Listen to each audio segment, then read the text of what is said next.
Mm.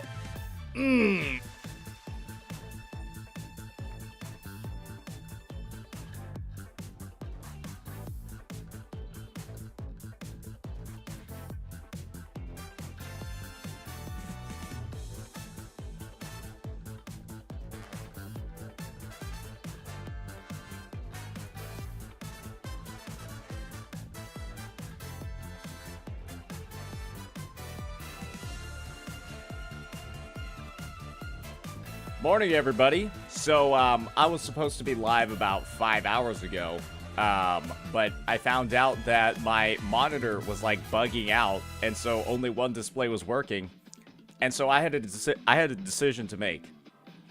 I had a decision to make with about 20 minutes left until the live stream began. Should I try to figure out how to use OBS with only one monitor? Or do I just delay the stream and figure out what's wrong with my fucking monitor? I kind of just went for the latter. Because, I just didn't feel like fucking dealing with that shit and probably fucking up the recording anyways.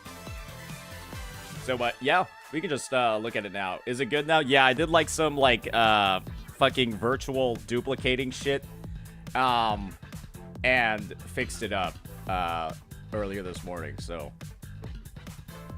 Yeah, we got an earlier stream today after I was dealing with some technical issues.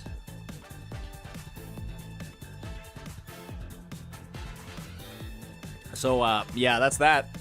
That is that. So, yeah, we got the Duet Night Abyss live stream. Probably do a quick react to that. Upload it for the afternoon. Yeah.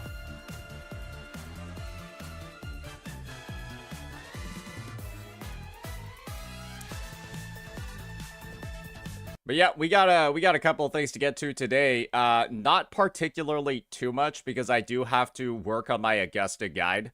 Yes, we will be pumping out an Augusta guide for her release. We'll also be doing some, I think, S6 polls for her as well. And we'll also have a giveaway for Augusta 2 days from now. Because the patch kind of like ends today. So, yeah. Or it ends like tomorrow morning. So yeah, we got quite a couple of things on the docket. Yeah, but we got an S6 Augusta puller. Check this guy, bro. He's reacting to your videos. Yes, I do know what Poco is doing right now. He is currently at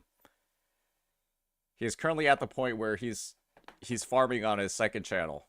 And he's just reacting to pretty much every single relevant Gacha CC. So that they can talk about him. That's essentially what's going on right now. Yeah, there's not. I mean, I can just show you guys right now. Right, like this is just. This is us reacting to every single relevant Gacha CC right now. We got Bran. We're reacting to videos that everyone else has already reacted to. And yeah, he's trying to farm.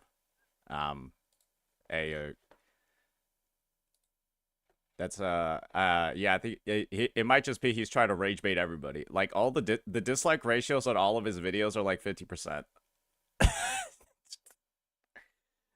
The dislike ratios on all of his videos are like 50%, which is like impressive to be honest. I'm not sure how he's doing it, but he's doing it.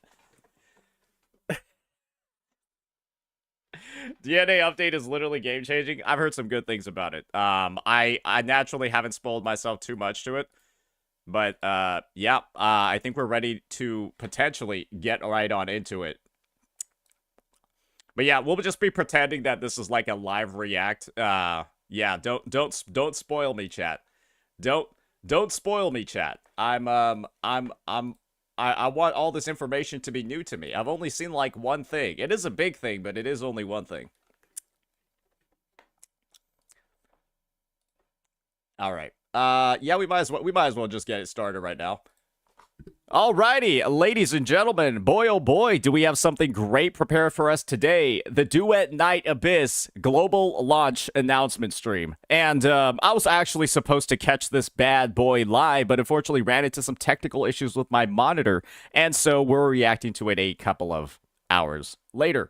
And I've made sure not to pre-watch it and limit the news and coverage that I've seen in like videos and social media, just so that I have the opportunity, right, to go into it fresh and, you know, react to the one piece of good news that I've seen with as much authenticity and as much authenticity as possible. So without further ado, let's just go ahead. Let's get right on into it. It's going to be about, looks like 31 minutes, maybe a bit of an outro over here, and check it all out for ourselves.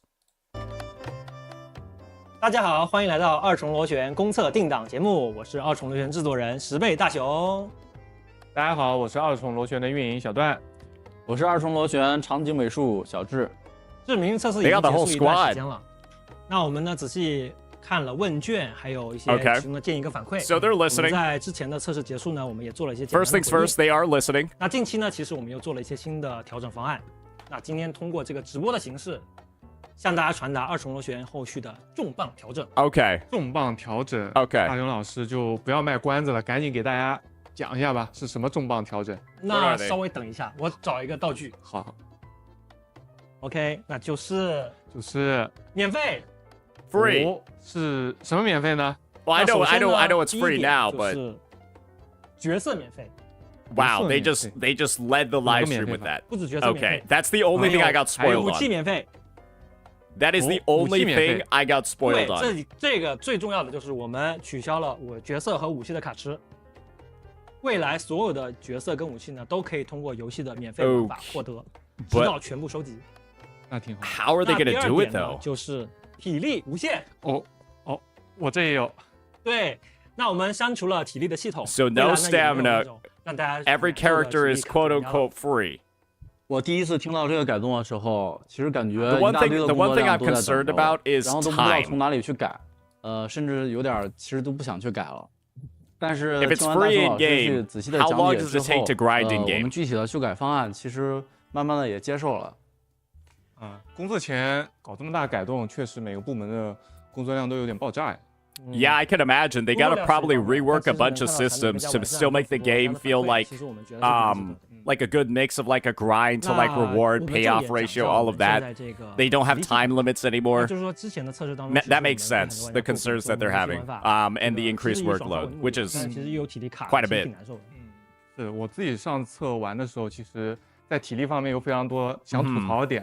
我自己比如说我自己刷本，刷到 I think this kind of shows that the devs play their own 其实我还 game. 想继续刷，但是呢，这个时候提醒我体力不够了， Probably play it a lot. 但是我感觉好像要逼着我要买体力，但我不想买，哎，这个时候非常难受啊！就算我们后面在测试过程中给我们投放了很多这个免费的体料，哎，但是总感觉哪里不舒服。 Yeah, because even if they give you the free stamina potions, it feels like you're like using a precious resource. Okay. Before and after. Okay, these commissions are essentially how you level up your characters, and like give them EXP and stuff for like level up weapons. And so I guess it's just infinitely farmable. The thing is, this game already had infinite farming systems. For 体 gear. 力系统就是经过这样的 For 大 like 改， upgrades to gear. 与之相关的系统要怎么调整 Like 就比如 artifacts 说 or echoes. 上次 It was already 比较 infinite. 卡进度的历练等级系统呢？这个我来补充说明一下吧，因为之前的 Okay, trial rank is like your 历 level. 练等级是和体力算是强相关的 Like your account level? 消耗体力，然后获得历练经验，然后提升历练等级。那么现在体力这个系统删掉之后呢，我们对历练等级这个 Okay, how's it gonna work 做一 now 些 then? 调整啊，后续历练等级将会与这个角色收集进度、 Character 角色养成 collection 进度、 and 武器收 progression. 集进度、武器养成进度，然后包括我们的日常啊、支线、主线 Okay. 和这些系统更相关一些。然后随着历练等级不断提升啊，会不断的解锁新的内容，然后也会有解锁这个新的全局增益效果。 I wonder how fast people are going to be able to level 之 that. 前有的这个连战功能，以及说多倍掉落券的这个功能，我们还是做了一个保留，因为我们觉得这两个系统，对于这个玩家刷副本来说还是非常有帮助的。确实。那体力系统呢，其实移除呢，其实我们就是不希望再有限制了 OK 让玩家有更多的选择，想刷就刷啦，想玩就玩啦。对于想刷的玩家来讲，他其实可以 Okay, 尽 more 兴 freedom for everything. 不会说我爽一半，然后可能有体力。那对于休闲玩家来 I 讲呢， wonder if 其实 there's 也 no 不用说 stamina 一定要 wall. 被体力裹挟 Is there going to be 以前常 other 常要 walls? 听体力不听体力就觉得哇我好亏这样。是，感觉少上一天就比别 Okay. 人落后一天，很难 So 受。 they're reducing the 对 daily 是的 grind. 我们希望其 And 实 if you 大家 miss a 还是 day, 能 no 够 real 进游 issues. 戏里面自由的体验，然后去刷取自己想要的东西，没有那么多的限制。介绍完体力系统之后呢，大雄老师能不能再详细给我们就是介绍一下抽卡相关的改动？ Okay, 关于 let's hear 抽卡 about it. 呢在过去的测试当中，其实我们开放了武器免费的获取途径，那个时候大家反响还蛮不错的，对吧？那整个抽卡 Those 模式 weapons 其实 did 就 take 如果按 quite a 照 while to grind, though. 旧版 The free 来讲 5-star 其实大 ones 家压力都还是蛮大的，所以我们需要做一些调整，所以我们把角色的抽卡也取消了，武器的抽卡也取消了，这个其实对我们玩法本身来讲更自洽一些，所以其实针对这个调整来说，其实我们的目的呢，还是希望说 pay to win 这件事情，在我们的整个游戏当中，其实已经不是那么重要了。Okay. Just eliminating pay to win as much as possible. 也抽了我们 I wonder if they 这个 have 卡嘛 dupes 然 if 后 all the 因为我们 characters are 之前 free. 是有一个不歪池的一个设计。 Are they just 其实 removing? 抽那 Are 个 they 池的 just 时候就没有 removing 那种 dupes 担 then? 心就只要攒够资源抽就完事儿了。然后其实抽完那个，我想抽赛期下一个这个一速的时候，哎，发现当抽到40-50时候还没有出货，其实我越往下抽就越 Okay, 担 he's 心。 talking about 因为我 like 担心自己 S1 or 会歪 S2ing a 因为 character. 歪这件事情就非常难受，因为我攒了那么久资 Hey, 源 it doesn't feel 好不容易 bad if you 说 have 哎我 money. 想把自己喜欢的角色再往上养一养，然后歪了，那结果真的就歪了，对呀，就歪了就很难受。是啊。其实我这边的话，我个人玩游戏，也喜欢去攒东西。我攒挺久，然后攒了很多的资源，就为了抽这个角色。但是呢，我在抽之前，我还要担心，就是这个东西我运气好不好？你还要算，对，我需要去看看我的这段运气行不行。我不行的话，我都不敢抽。对，而且卡池这个东西吧，它是有个周期的。 They're talking about a lot of like 这段时间 very 开放 top 就卡池结束 mind 之后，我就没有办法玩 important 这个角色 issues for 这 most 点 gacha 其实 players 是 for sure. 对于 Yeah, 很 they're 多 kind of 玩 like 家来说是比较 they're kind of 难受的 like 对，其实像 the 卡池周 internal 期你错过了 monologue 就错过了。你想在拥有 is 其实很 pretty 困难 on point. 对啊，是对，然后其实，在我们全免费之后，其实目前 Which 我们 makes 没有这样 sense 的 because most 担忧 people 了大家 watching 可以 this are 放心 going 去 to be 玩游 gacha 戏因为 players. 不管怎么变，我们角色都在那儿。是。对，所以你就可以放心的大胆的去游玩它。我觉得还有就是，在这个卡池周期内，其实我们很重要的一个点是抽到这个角色，我想要去组成一个配对，我这个队伍的 Talking 配置 about 很重 building 要 teams 我在这个游戏里面的体验就更好。如果错过这个周期之后，那这个队伍可能就是搭不起来了。 Yeah, or you gotta wait a couple 像 of 我们上 months 次赛期 to 可以 use that 飞 team comp 那我没有 properly. 这个角色，错过了就错过了，我就再也不能去体验这个飞行技能。对，就更好的去让玩家 And now 跟 they're 用户 talking 能 about 够更 like 早的去接触这些 exploration 可以玩的内 mechanics 容。 being locked behind 体验 banners, 游戏本身 how 的 the 乐趣 banner system. 大家的游戏 Okay, 体 that's 验 like 是一 a 样的。哎，对。 well, 是 we know a game that does 所 that. 以作为一个玩家来讲，从我们自己的体验出发，包括玩家给我们的反馈，其实我们从决定在公测版本中删除角色跟武器抽卡这个东西，还有因为删除了角色武器抽卡，所以我们角色武器的星级呢，其实也设定也都 There's 整掉 no 了 star rating system. 那在这个情况下，所以我们要引入一个思绪片段的这么一个概念。那通俗 Mindscape 来讲， shards 这个思绪片段就是角色碎片。那调整这个系统之后呢，我们整个角色跟武器的获取方式就有2种。 Okay, 那 how you 第一 get 种呢， this 其实 is 就 what I've 通 been 过密 wondering 函系 about. 统刷取对应的角色碎片，还有武器铸造的材料。那角色呢，就是碎片合成来获得。那武器就是通过刷取的这个叫武器的铸造材料来锻造获得。那第2点呢，其实就是可以在商店界面中直接购买成品的角色碎片跟武器。 Okay, all right. This has to be 结 time 合 gated. 上面我们说的这个叫 This has to be 体力系 time 统取 gated. 消，那玩家可以免费刷取角色碎片和武器铸造材料，从而获得自己更喜欢的角色跟武器了。不过上一次测试，就是委托密函这个系统，好像 So 在我 you 这 could 边 just 体验 buy 不 the 是太好 characters or 就 just 是 grind 像 enough 屏幕前的 shards? 玩家可能也一样。然后大家担心的问题就是角色加入委托密函系统后，是否会有同样很多毒点？针对这个，我们会怎么调整呢？委托密函这个的话，因为 If there's no time gating at all for the new characters, then I guess why would you ever buy them? Is the question on my end? 之前委托密函的设计就不再适用了后续委托密函将会分为角色、武器、魔之蝎3种角色密函的话是可以通过副本刷取的，然后也可以通过常驻的玩法获得。当然，我们也考虑到不同玩家需求啊，游戏内也会同时开放角色碎片的购买途径。这个购买的话，你可以只买1片啊，也可以买2片、3片，这个根据自己需求来就可以了。总体而言，我们是希望把选择权交给玩家，并且整体刷取的体验是高效的、轻松的，大家可以根据自己的时间去进行游玩。其实说人话的话，是指每个碎片都是固定的掉落。不会出现一个密函，出现多个角色碎片，是这样吧？是的，是的。I wonder how expensive the shards are going to be for like what the conversion is to like real life stuff. 一个情况，就我们密函是一个1对1的设计。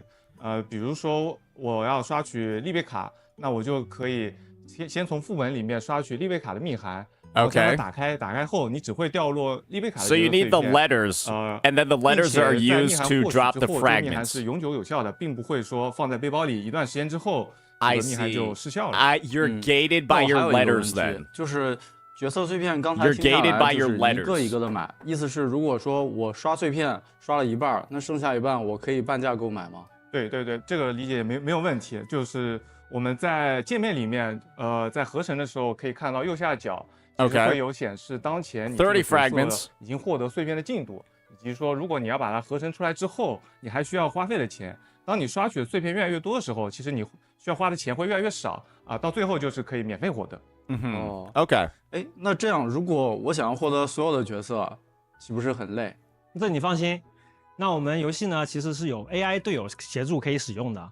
那我们其实初衷也是希望大家可以玩起来更轻松的，在刷取的过程当中 ，people are definitely gonna run like AFK teams. 你就可以做到一边玩一边。There'll be like a meta where you just have like 2 units that are specifically geared, and they just clear for you while you go AFK. 更轻松，更没有压力的。那总之，其实未来我们的角色和武器就是纯免费模式。They'll have it. 不同的 that'll be the meta for this game. The AFK teams.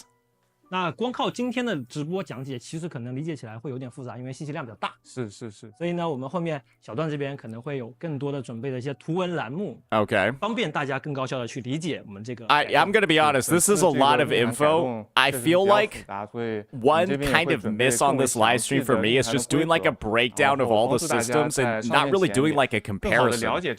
Kind of just saying this is what it is now. 不过小段老师，就是我还有个问题，刚才我们所聊的那段。就是关于 UP 卡池这个，我们后续会怎么调整？因为我们现在所有角色都是免费了，所以其实在我们游戏里面就没有这个 UP 的这个 So no 概念了。 banners, makes sense. 所有角色在时装之后就可以一直通过密函获取，它不存在说进入密函之后过一段时间又从密函消失这样的一个情况。然后这些因为刚才前面也说了，我们密函开取其实都是免费的，所以你的角色也相当于也是免费获得，并且可以一直养成到满速的一个状态。Okay, so they do have dupes still. 过去的角色 They still have dupes 在数值上进行调整吗？ So vertical investment in this game is like actually, it's actually a 肯定是要 thing, 调整的，因为我 it 们 will take quite a bit of time, or I guess money still. 这个概念已经去掉了。那么对于过去的这个角色和武器的数值方面都要做一些调整然后关于测试的话，因为前面有提到又有体力改动，然后又有卡池的改动，其实这个改动是一个非常大的改动。 Yeah, that sounds like 运营这边还是会考虑。 It doesn't sound like a lot of work for maybe the development team, like the asset development team, but it sounds like a ton of work for like the gameplay development team. 玩家来Probably no new like assets, but a lot of like rewiring of like the gameplay loop. 修改意见，帮助我们在公测前。 So yeah, this open beta is going to be really important because this is where they're going to do all like the pacing and stuff 包括 like 玩 that. 家和我们在内，其实都有很多就是会有不清楚的地方。其中就是肯定会有一个比较尖锐的问题。 This is going to be a real beta 后续 test. 这个靠什么赚钱呢？ And this is one of the big 然后产品 questions. 后续的商业化要怎么？ This is one of the big questions over 是这样 here. 的，商业化方面呢，其实我们会将整体的重点都调整到外观售卖上。角色皮肤、武器皮肤 Completely 还有角 cosmetics 色 for most 饰 of 品等外观呢， monetization. 都是 Okay. 我们产品后续的主要付费内容了。那相较于过去版本，其实我们还会增加更多更新的外观内容。那这边就简单展示一下我们目前正在做的一些外观。那我们先来看服输的泳装皮肤。说这个泳装皮是后面版本，而且这个 I see. So this is the angle that they're going for. 是，其实我们在设计这个服饰泳装的时候，是希望 This is the angle that we're going for. 然后 I 并且呢， see. 这个新的泳装皮肤在原本 Don't worry, guys. They've got male characters too. 让它变得更精致。 The male characters do look pretty 我记得 cool as 好像 well. 之前还有一个沙滩的需求，也是和服饰相关的 Beach scene 好像没有放出来啊。哎，接下来这个服饰的相关的场景就来了，那就是它这个沙滩的小布景。Hey yo. 我们在场景当中是可以招出这样的一个小布景的，配合服饰的 Seems- 泳装，能看到 Yeah, that's a 它 work 这 in 个画面 progress 是 for 非常 sure. 的清新亮丽的。这个其实因为我只看过原画，然后我看上面很多小的这个视频，那这个小智这边是不是有非常多的细节？对，你能看图里面，其实资产量虽然它比较小，资产量还是比较多的。包括像很多的材质，有一些海浪啊、沙子啊，包括天空中也有一一个假的太阳，这样去营造了一个 I think they might be spending a little bit too much time on this. 能够更多更好的去衬托 They 出 might 来 be 我们 spending a little bit 泳 too 装的 much time 这样 on 的一个 this. 气氛。 I feel 你可以 like 想象 there should be a 服装 point where 上 like maybe 各个小节 gameplay 日 or 那很爽 in-game stuff should 刚才 start 其实 being 看了 showed a 服 little 装的 bit more. 皮肤，然后也看了战略道具啊。 But then again, 其他的角 they're 色怎么 basically 办 advertising 未来不会 Gunner skins, 只有这一套 so 皮肤在 maybe 做 that's 那 why. 有，我们其实除了服输皮肤之外，其实每个版本呢，其实我们还有不同的主题系列的皮肤。那例如会有圣诞皮肤系列的主题。圣诞皮肤是怎么样的呢？能不能看一下？我们也给你们展示一下我们目前在做的一系列的圣诞皮肤主题。Okay, a Christmas skin for Psyche. 哦，原来是圣诞主题。那我们之后是不是还有其他节日或者其他的主题呢？ Very classic. 那我们未来 Kinda 呢，除了 basic 新皮肤之外，我们还会有一些针对至明日测试之后，我们对3套已经有的皮肤进行优化。 Okay, they got the Pig Master 丰富 skin. 了皮肤的细节， She's one of the standard 皮肤 units, 的 or I guess there's no 这个 standard 特效 units 还有 anymore. 武器皮肤的特效。对此外呢，我们还对所有的角色模型呢以及美术效果都进行了迭代 Model upgrades. Guess like model and pose upgrades.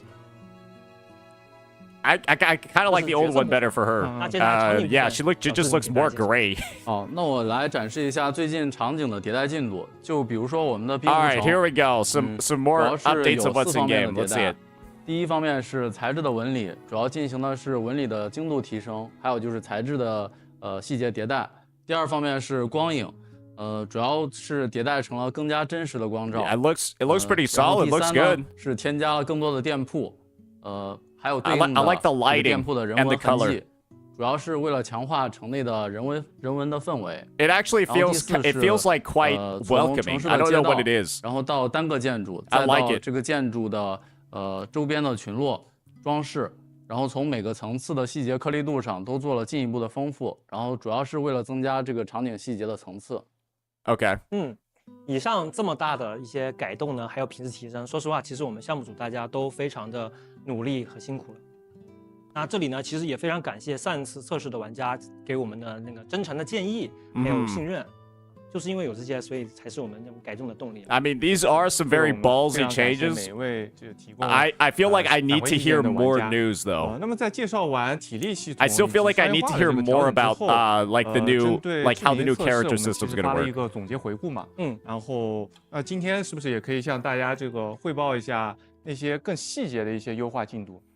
首先有一点就是大家也比较关心的，就是我们的主角夜航篇的玩家在公测版本会正式进入可以自己的角色，加入我们的整备。 Okay. 那 There 就 we 是 go. 和其他角色一样，就是 They weren't actually playable in the closed beta. The main character was not playable in the closed beta too. Just so you guys know, that was a little 那 weird. 其他还有什么？ It kind of threw me 还有一 off. 点是大家比较关心的副本玩法。 It really threw me off. 就如之前公告我们说的，我们其实移除了所有副本的时间锁。太好了，太好了。我们仅保留了刷怪的数量还有目标，只要你刷的越快，你的时间就越短。 Yep. I guess it doesn't matter when nothing costs anything anymore. 那除此之外，其实我们还有增加了一个 But you're still gonna want to do it as fast as possible. 那其 So 实我们上一次游戏 in a sense, the timer doesn't really matter. AI 召唤 Especially in a game where it's gonna have a grind like this, you're just gonna want to do it as fast as possible. But I guess you can do 这个功能基本上 stuff 是默认会 above 开启 your challenge level 所以 now 呢， if 有 you're 这功 really 能 good.，它就可以帮助玩家更好的去副本游玩，更轻松一些。其实副本的坐牢点，我感觉还不止这一点，就是上一次测试，包括之前，我在 PC 上去玩的。Okay, 主要是 seems 我 like more quality of 在螺 life. 旋飞跃的时候，在键盘上我手指头特别 My 的 fingers were getting. Oh yeah. 要按 The inputs can 这 be. 个耐久度一直在下 The 降。 worst one is 然后呢 pressing Control, 所以说我们这 WASD, and 次在基 space 础 at the 移 same 动上 time. 有没有做相应的调整？ That's 有 rough. 这次针对基础移动，其实我们做了2个 Control, 调整 WASD, and 第一个 space. 是我们增加了一键螺旋飞跃的功能，然后在 PC 上大家可以自定义的修改这个按钮。这样的话，无论是PC 的玩家还是手柄端玩家，都可以比较轻松的实现这个螺旋飞跃。另外一个是我们增加了疾跑功能。Okay, 我 sprint 还是 mode. 以 PC 端举例。我们只要按住 Shift 键就可以进入疾跑模式。然后只要长按大概2秒左右就会一直保持这个疾跑状态，也不需要说 Yeah, the game actually didn't have a 也会 sprint 比较累。 before, I 那么 think. 角色进入疾跑状态之后呢，就比较大的缩短了我们这个跑图的 And 时 you would 间。 just bullet jump 除此 everywhere 之外 or 我们也 helix jump 在 everywhere. 冰湖城还有金叶岛各个地方都增加了一些钩索点。Oh, 靠近之后点击 They got themselves some tether points now? 键就可以 Okay. 直接进行快速的位移，真正的做到一键上房顶。yeah. I guess 不得不说 everyone's 这个 doing 改动 tether 确实 points. 好，算是救了大家的 I 小 mean, 拇指。 it's good. 其实除了 It's a 移动 good 坐牢 simple 之 way 外， of 一些 moving 指 up. 引的功能优化我们也同步加上了。那比如说委托密函，除了前面已经提到的大改动，其实还有2个小优化。就是以前呢，分别就是以前我们的密函其实是全数字，看不清楚是什么，你要点开看，好麻烦。是我之前比如说刷赛棋呢 Guys, don't worry. The Kuro and Hero Game CEO are friends. S 好像是 S016对吧？对，对，那 They let 然后 them 我打开 copy 那 their 个背 homework. 包 It's 发 fine. 现我从其他副本掉落那些密函都是数字非常大，然后我比如说我要去刷一把武器的时候，我只能一个一个去找。对你并不知道自己刷的是什么。 Crafted 所 quality 以 of 我 life 们的优 now. 化其中一个就是说，我们会把对应的图标放在上面，所以你很清楚的自己要刷什么。是，那找起来就快多了。对，然后并且呢，能增加一个点击之后更快速的指引到你要刷的地方去。这是第一个。第二个呢，就是我们铸造系统的优化。其实之前也是有很多玩家反馈，就是我们非要回据点才能铸造，也很麻烦。是。对，搞得其实我们铸造显得非常的痛苦。Okay. 所以我 They're 们 they're 现在的 accurately 调整就是让 describing 我们 some 铸造 stuff. 随时随地都可以打开，并不会让你强制传送到一个地方才能打开。So just smoothing out all the processes. 还有一些 Unfortunately, it's 同时我们那个 a lot of 铸造也加了一个 yapping and 材 not 料 a lot 图 of 鉴 showing 让你 for 更 what 清 they're 楚地 talking 看到 about 你 over 的 here. 材料 Like, 是在 I 什么 kind 地 of 方 wanted to 采 see 集 what was fucked up first, and then what's being 造武 fixed 器 now. 其实在没有获得图纸之前，我们是不知道造这个武器后面，比如说需要很多的铜币需要很多其他的铸造素材，然后等真的拿到这张图纸再开始去刷的时候，又浪费了比较多的时间，然后又要从头开始去刷。其实现在能够很早看到我们需要什么的话， Check 其 requirements 实 early, get everything 对于 at the 玩家 same 来 time. 说，刷这个造武器的效率大大的提升。其实针对上册中的那些坐牢体验，基本上我们的目的就比较简单，就是想要玩家更简单、更轻松去玩我们的游戏，不要有太大的负担。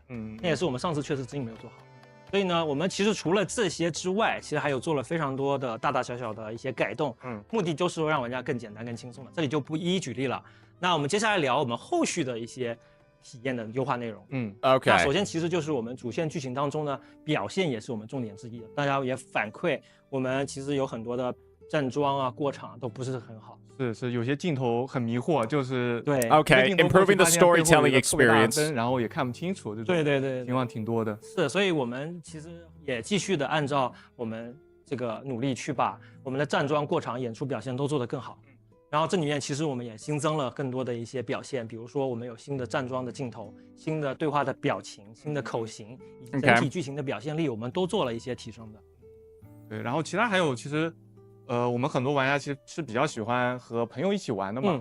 然后其实，在上册中，其实很多这个大家想要一起和朋友一起刷魔之蝎，其实没有这个功能。然后在后续版本中，我们会把所有的副本都开放联机功能。Okay, so they're really focusing on like the multiplayer aspect of it a bit more, 更多 for 新的 sure. 联机玩法，然后来丰富大家这个联机体验。 I mean, 当然喜 co-op 欢一个人玩的 potentially 这个 could become a very 单 regular 人游戏 thing. 的玩家也不用担心所有的联机内容都是非强制的。包括我们冰湖城的这个多人广场 And you have AI teammates to cover for you too. 控制按钮 They'll 玩 like 家可以自己 play 选 like 择是否 players. 要开启。 Sort of. They'll be a little bit 所以说之 stupider. 前那个 Or maybe even 沙滩动作 smarter. 就是放在这里用。对。还有一个我想起来了，有一个非常重点的东西，我们上一次测试呢，其实移动端表现惨不忍睹啊，我得换一个表情包。问号问号。对，这里呢，其实确实我们上次那个确实没有做好，所以这里还是要跟各位受益人说声对不起。对，然后they're saying sorry。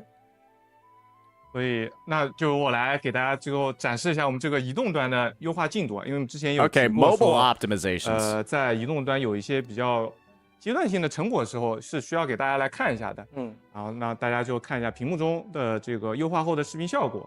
我们主要针对不同的机型做了适配优化，从画面表现、帧率、流畅度等各个方面，比上一次呢都有比较明显的提升。Okay。当然，这个不是我们最终的版本，我们到公测前还会 definitely still has a couple of frame drop issues. I mean, I'm glad that they're at least being honest about how they're still working on it. Yeah, I mean, they showed some of the frame drops in there, so it is what it is. 目前的一些优化进展了，当然还有各种的细节调整，那就有待各位玩家公测的时候进行体验啦。大雄老师，其实我们前面聊了那么多，都是。There's a lot of mobs in this game. 那我们现在公测的时间是不是已经确定了？没错，我们已经定好了。Okay, the launch date is locked in. 将会在2025年10月28号全球多平台公测October 28th, 2025. 全角色、全武器免费，体力限制取消，商业化模式改动。还有，我们的目标只有一个，希望给大家带来更多的游戏体验，以及更简单、更轻松的游玩乐趣。Hey, these are some bold promises. I'm excited to see how it works out in the beta. 现在我其实也想说一些比较掏心窝子的话。为什么我们要调整这些东西？其实说白了就是用户的付费习惯，付不付费取决于他对你的产品认不认可，以及对你的产品他认为价值。Yep. Are they getting a lot of value for the time that they're spending? Pay to win 啊，或者之类的强制。And do they want to spend money to make that time feel better? 用户先来玩，你值得认可我们产品了，你再支持我们的产品。所以我们只有一个目的，就是你只要能来玩，我们就非常开心了。我们就还是希望就是玩家能来体验一下，然后感受一下我们游戏。如果觉得不好，那么也请你就是告诉我们哪里觉得体验不好，对，我们后续继续改进。对，我们也会一直持续的收听到大家的建议跟反馈，我们继续努力去调整，让我们的产品变得更好，大家更认可，更加判定好我们的价值是符合他的需求的。对，所以我们还是本质上就是希望我们是一个没有压力、更轻松的这么一个游戏，让大家没有付费压力去畅想，我们去享受游玩我们这个过程的这么一个游戏。最后你认可了，你再支持，我觉得都是可以的。So they're expecting most people to actually be free to play, and then just like show a little bit of, give them a little bit of cash as like a reward for a fun game. 第一个是我们的 H5 活动，攀登 ballsy for sure. 正式上线了 Ballsy for sure, especially compared to the prior monetization. 二维码参与我们的活动，点点手指，一键飞跃，参与就可以获得游戏奖励。然后在后续的公测预热阶段呢，我们运营也准备了非常多的角色档案、玩法，然后包括系统攻略等等这些互动栏目，包括我们前面有提到的测试服的招募，这个是大家可以多多关注我们的官方社媒，多与我们互动。同时呢，我们美术同学也会持续去做好美术的细节优化，以更进一步的画面表现，与大家见面。那距离公测还有一段时间，那我们会继续在正式上线之前，继续优化和打磨我们在进行中的内容，以争取以最高的完成度，以最好的效果面对大家。期待10月28号跟大家正式见面。10月28号见，拜拜。All right. Well, I guess that is the live stream that they got going on over here. I think they have like a bit of a trailer afterwards. What's the meaning of wielding this sword? Is this a new trailer?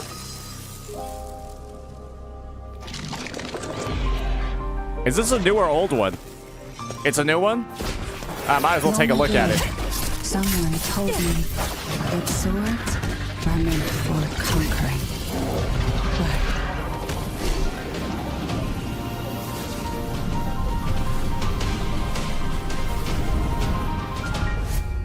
Oh, this is her character trailer.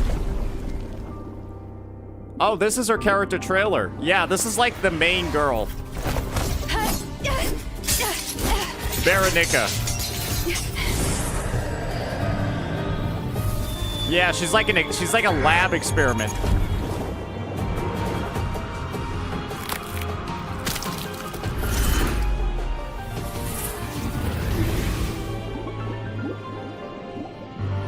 Well, yeah, that confirms she's a lab experiment.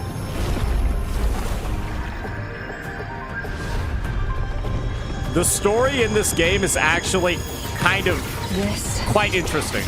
Is not the answer I want. Actually quite interesting.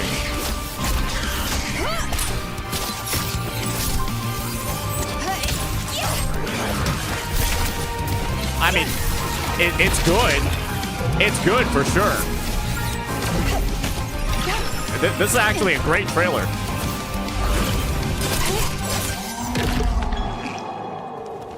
The meaning of wielding this sword. I have found my own answer.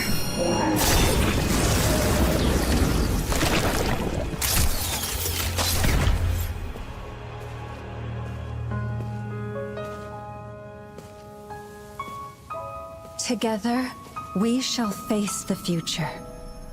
That's why I'm wielding I this kind of sword. wish they put in like some of the actual animations from in-game of the unit. Maybe they did. Maybe they updated them. But yeah, maybe like her her ultimate animations, like some of her skills, stuff like that too. But yeah, I mean that was a pretty good first trailer. So yeah, I guess I'll just give my general thoughts on the live stream.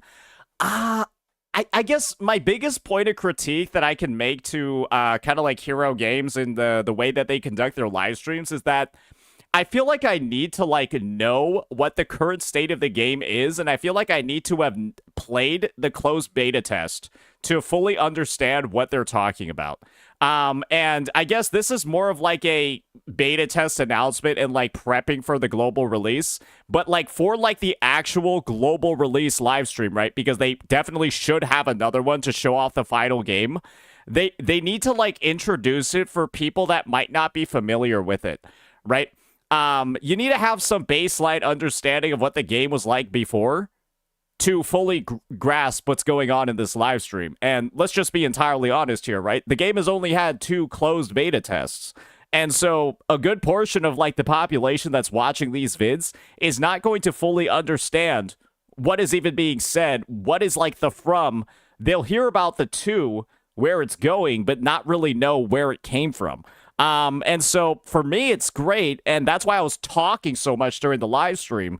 It was to like clarify what's being talked about, because if you didn't play the CBT, you might not know what they're even saying. So yeah, if you did find this to be a little bit yappy, on my end, while the devs were saying stuff, it was so that you could understand what they're talking about. Because yeah, not a lot of gameplay was shown. And again, it's like great promises and stuff like that, right? A lot of great things that they were showing off and promising. But it's like it is a really big shift. And I feel like for people that were unfamiliar with the game or didn't play at CBTs, they could have done a lot more to like introduce the game a bit more, especially now that it's heading into, I think, the open beta, right? And the actual global release literally 2 months from now. So yeah, I mean, the devs are making some huge promises over here, right? They are making a lot of changes, and I think it's like up to actually witnessing the gameplay, seeing what the grind is like, seeing what the progression is like, because let's just be honest here, right? I'm not going to mince any words when it comes to this. When you no longer pay with money in a game like this, you essentially start paying with your time, right? And at a certain point, the decision to like start paying for units or stuff like that, maybe it's all like the best grind ever and you'll never buy shards and the only thing you'll ever spend on is skins. That would be awesome, right, for the player. But they're naturally, right, is always going to be like that other end of like the other end of the scale, the other end of the pendulum, where it's a situation where maybe like the grind for a character feels like it takes so long that you're incentivized to pay. And that's like the scary result of the situation, right? So it's all about what it actually feels like on release, because people are going to be going ahead, right, trying it out during the beta, seeing what the pacing is like, giving their opinions from there, and then we just got to see what the final release actually feels like. Because I think one thing that is going to really potentially hurt the game, one thing that's really, really, really going to hurt the game is the grind feeling like it takes too long to pull new characters, and then people feel like their time is more valuable than what they're spending, right? Imagine repeating the same stage 30 times, but then it takes you like, I don't know, like you play 24/7, it takes you like 30 hours to get that. It's like, well, 30 hours is a long amount of time, especially your leisure time, especially if you're a, working adult who, maybe does like 8 or 9 hour day, 8 to 10 hour days at work. And then you got, I don't know, 6, 7 hours to yourself. You split that between eating, working out, doing all of that. So we're like 3 hours. You spend 3 hours just to repeat a bunch of stages over and over. You kind of get what I'm talking about over here. That's kind of like where the gacha system comes in, and, the limited amount of playtime and then the pulls and the stuff like that. That's where it kind of, I'm just thinking about the audience that would be interested in this game and the audience and, like, their typical, like, playing habits. And that's actually why a lot of gacha games do so well and make so much money, is because the people playing them don't have that much time. So, yeah, I mean, I've been yapping a lot just because I think that, again, this is like, I don't think that there's ever been a gacha game that's decided to do this before. And especially, like, so quick after feedback from a beta and just rewire everything. And so I feel like there's just not really a lot of, like, historical evidence to look back on to see, like, what we can even judge by. And, yeah, I mean, we just got to see what it feels like on release. I've seen what it felt like before. And, yeah, it felt a lot like, traditional gachas like Genshin or Wuwa before, but now it's completely different. So, yeah, I think sky's the limit for this one. We just got to see how it all pans out. So, yeah, that'll be that, ladies and gentlemen. Let me know what you all thought. Peace.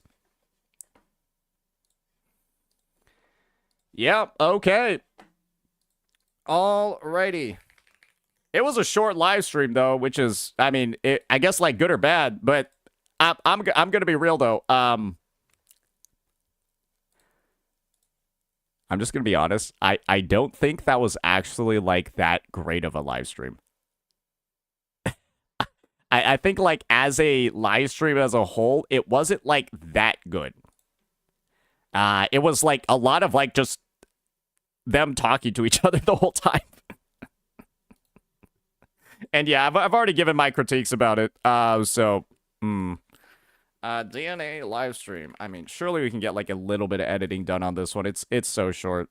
It's so fucking short. I don't think it's gonna be an issue. I was gonna straight upload this one, but I mean, I think we gotta make it more interesting because it's just yapping. So I'll fuddle it off.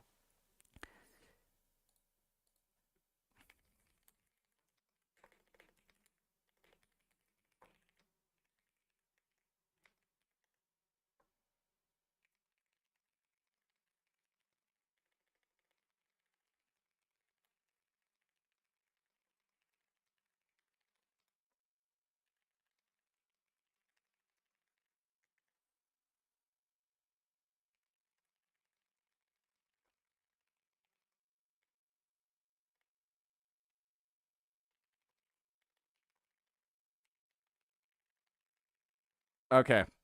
All right. Alrighty. So yeah, I'm also interested in like what the character rarity, like, are all characters now the same strength? Like, there's no longer going to be any balancing, right, between like a 5 or a 4-star unit. They're just all going to be like the same strength then, right? That's what I'm assuming. And then in a similar vein, right?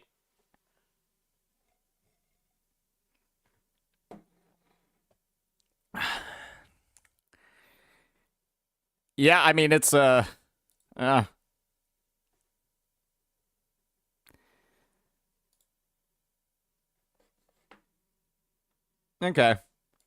All right, let's I guess we'll switch our category back to Wuba now. Yeah, so I guess all the units are now the same rarity.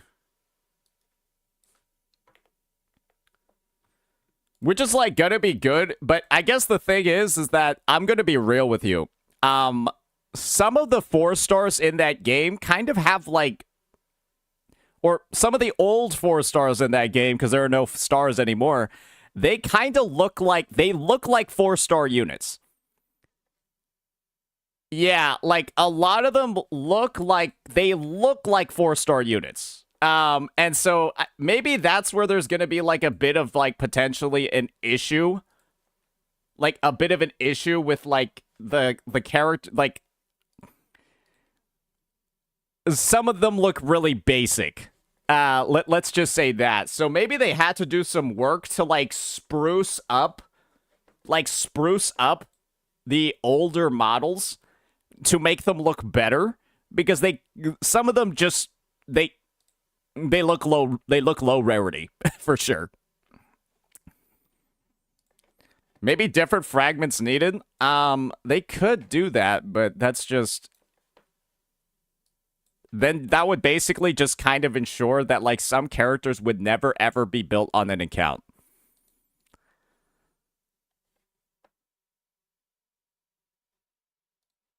They no longer need to be concerned about power creep. I think they had to be concerned about power creep to a degree, right?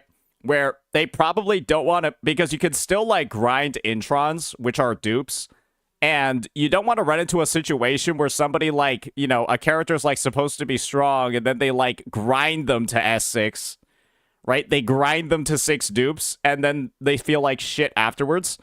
But it's also another situation of, I think they can literally buffer nerf all the units and not have a big issue with it.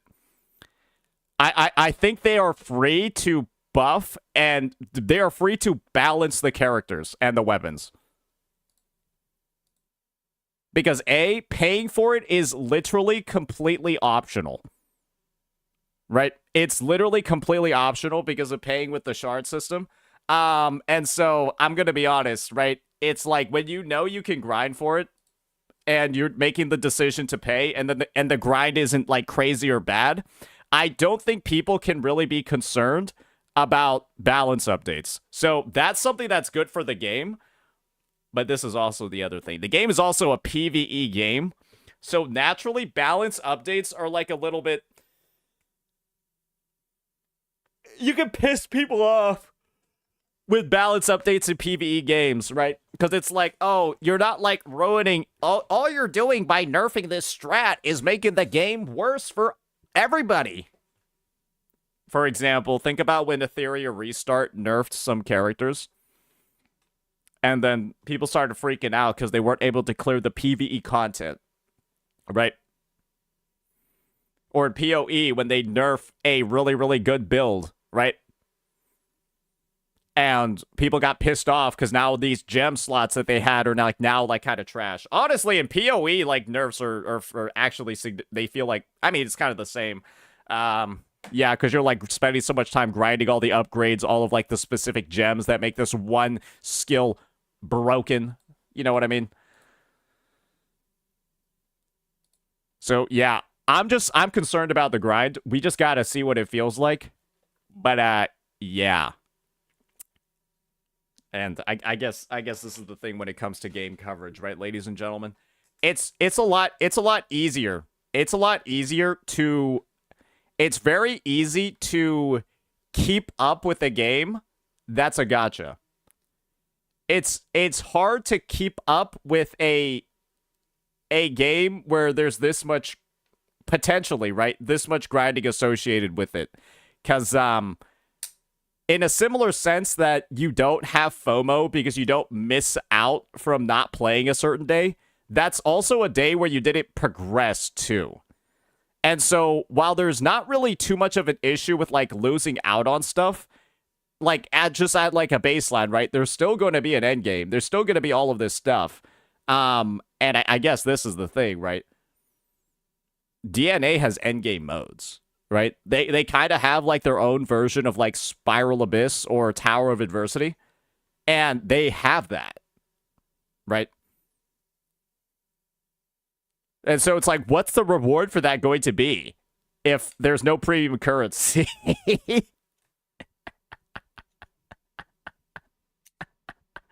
That too, right? Like, what's the reward gonna be? Cosmetics? What if it's for a character you don't like? I hope it's skin currency or something like that. Yeah, so I hope it's like a currency to like buy skins or like shards to like buy whatever, something like that, I suppose. But yeah.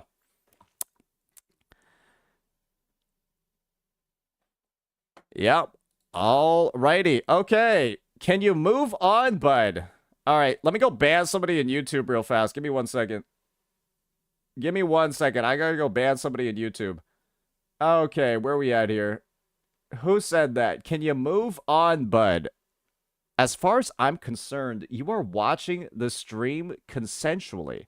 And so if you don't like what I'm doing, you can just click off of it instead of pretending like I'm like your fucking dog or something. Yeah, what am I at your beck and call? Do I do tricks? I didn't know that was in the stream description. All right, let's get this guy out of here. Let's get this guy out of here. I gotta find him real fast. I gotta go find him real fast. Let's see. Always down to eliminate one loser from my chat. Wait, where'd he go? Ah, here we go. All right. Alrighty. Alrighty. Tushar Sharma. I will see you never, buddy.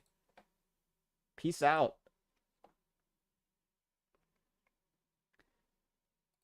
Message deleted. View deleted message. Okay. Well, he doesn't seem too miffed. He doesn't seem too miffed about being evaporated. So, I mean, it is what it is, right? He doesn't seem too miffed about being evaporated.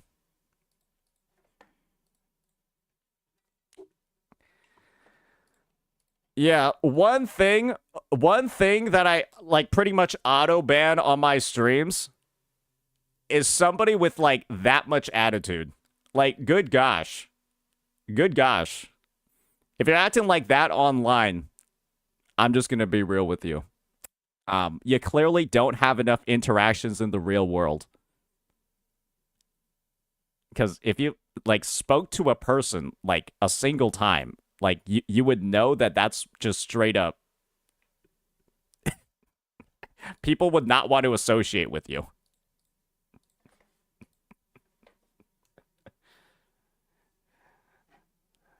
All right. Yeah. It's a lot. I feel like a lot of these people, they don't have a lot of experience actually interacting IRL. It's rough. All right.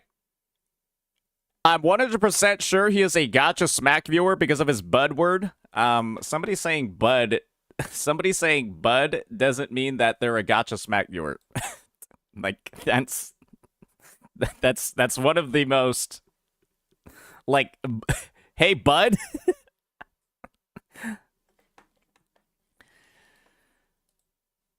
Yeah, I don't know too much about that. Alrighty, let's see if my...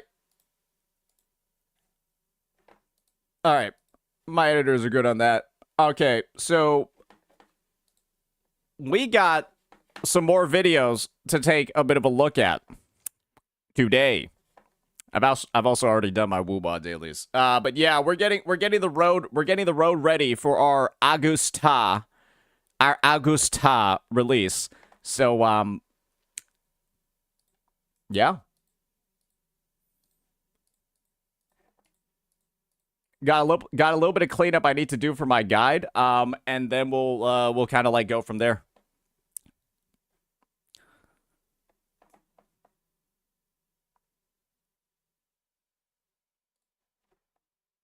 When is the Woowa update, Unk? I think it's literally in like 24 hours.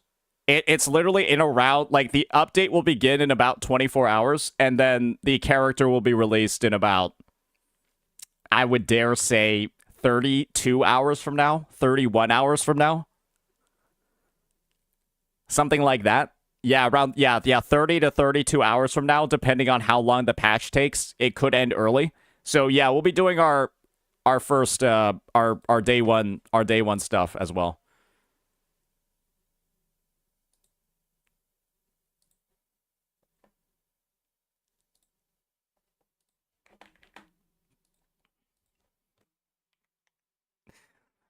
Oh, yeah, somebody having some fun on Twitter. If this post gets delighted, you prove Saint right. Is this true? Prove me wrong.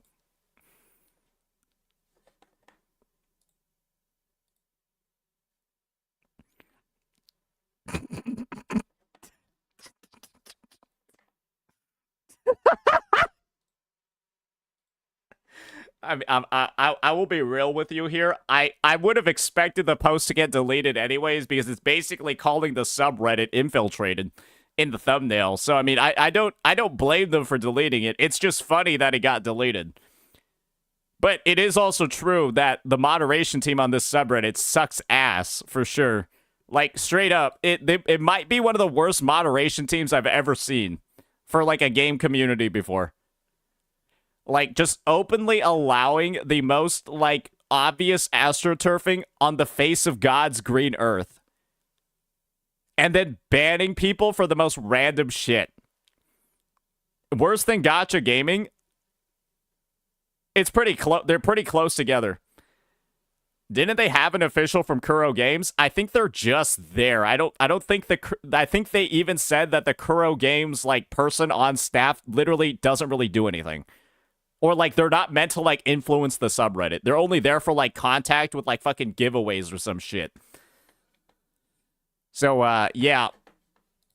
The Woo-Wah subreddit is absolute trash. There's a reason why I never go on it. I never post on it, and it's honestly, like, the only time the Woo-Wah subreddit ever gets talked about is when they're Doom posting something about the game. That's pretty much it. It's only during Doom posting season. That's the only time the subreddit gets any traction at all. Otherwise, it gets art posts that get like 800 upvotes. Like, what is even on it right now?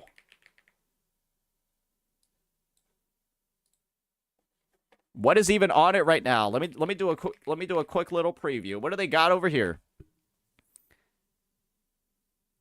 Like, it gets literally no traffic. Nobody fucking uses this thing. Like, best. 587, 280. Like, it gets no traffic because people know it's garbage. They have one post above 3K. Like, nobody... 4 days ago.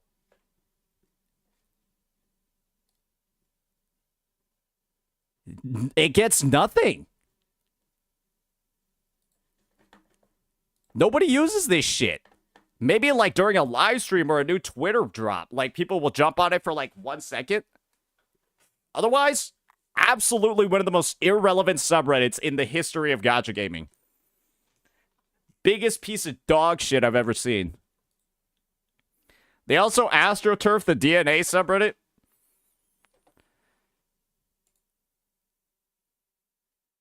Did they? I don't... The chat are insufferable, spamming their woo-wah love and hate for Genshin, LOL.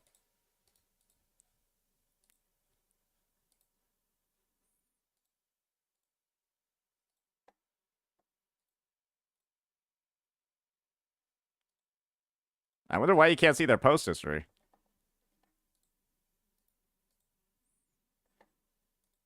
Wonder why you can't see their post history.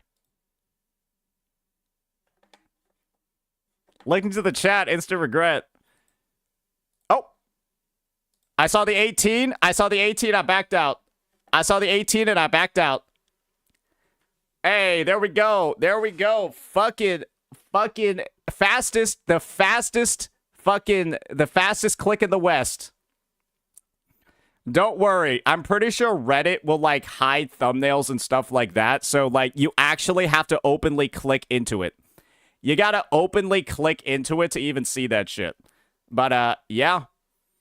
Yeah, that's, hey, there's a reason why I'm good at Dota, boys. Hey, there's a reason why I'm good at Dota and I'm good at League of Legends, boys. You gotta be able to click that fast, too. You gotta have a reaction time like that as well. Holy, that was That was... And we didn't even use hotkeys. We didn't even use hotkeys for that one.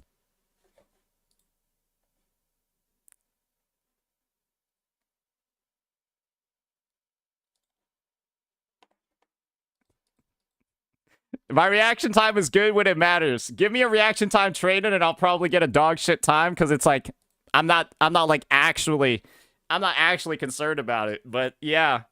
Just give me one unawares and yeah, we'll fucking get it. We'll fucking get it going.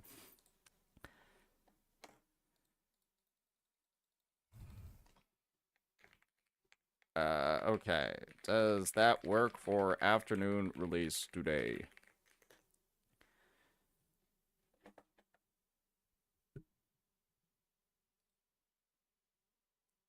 Okay. All right. We got a VARS video on Wuthering Waves, which looks pretty good. We got a VARS vid coming up. Right over here about failed Wuthering Waves characters. I'm excited to hear about that one because I've got a lot of failures on my mind. And then we got, can these gacha games take the crown from Wuthering Waves, which I think is really appropriate to watch after DNA's live stream. I think it's going to be really appropriate to watch. So, why don't we go ahead? Why don't we get this cooking a little bit? And, I guess, yeah, see what we got going on over here, ladies and gents. Okay, let me see. Why is Tectone streaming for so long? Oh, wait, I started earlier today. That's why. All right, 1 second. I gotta go take a piss. And then we'll get on into this one. BRB.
Alrighty.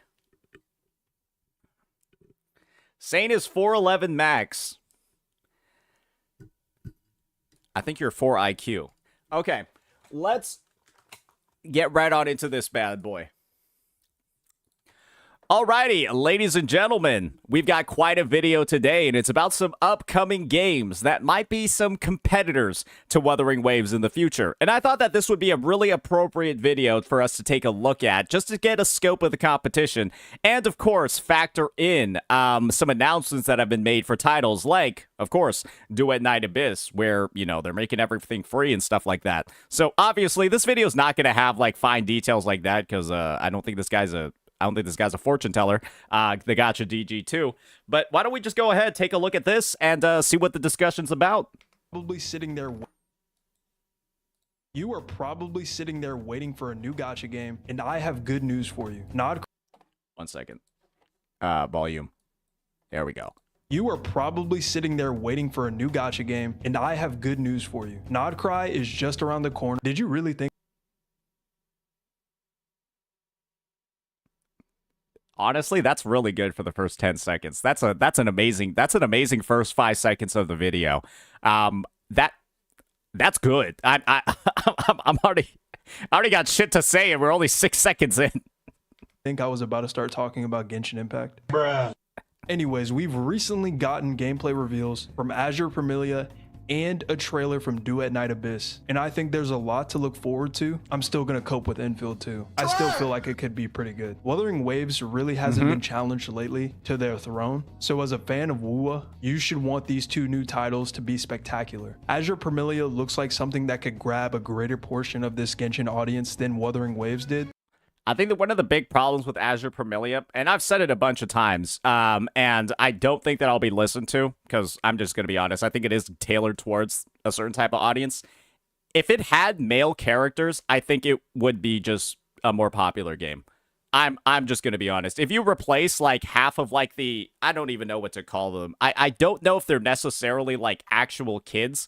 Maybe they're, like, some, like, alien race that's, like, fucking literally 3 feet tall at, like, adult age. But, like, there's so many of those units that you're just, like, I'd probably play the game more, or I'd probably play the game if they weren't in it. And, I mean, it's just... It always throws me off when you have, like, this universe of playable characters and then none of them actually happen to be of a certain gender. And it's just like, okay, well, like, are there only actually females in this world? And then there are, like, male NPCs and stuff like that. It's just, thematically, it doesn't make that much sense, especially in, like, a fantasy game like this where people are, like, swinging swords and stuff. But, I mean, hey, it's, I don't think much is really going to change other than the MC being the only playable male. As the overall aesthetic heavily resembles Genshin Impact. Oh, never mind, the whole flight thing might be a turnoff. They should add a stamina bar and we'd be in business. Aside from the fact that this isn't optimized very well yet.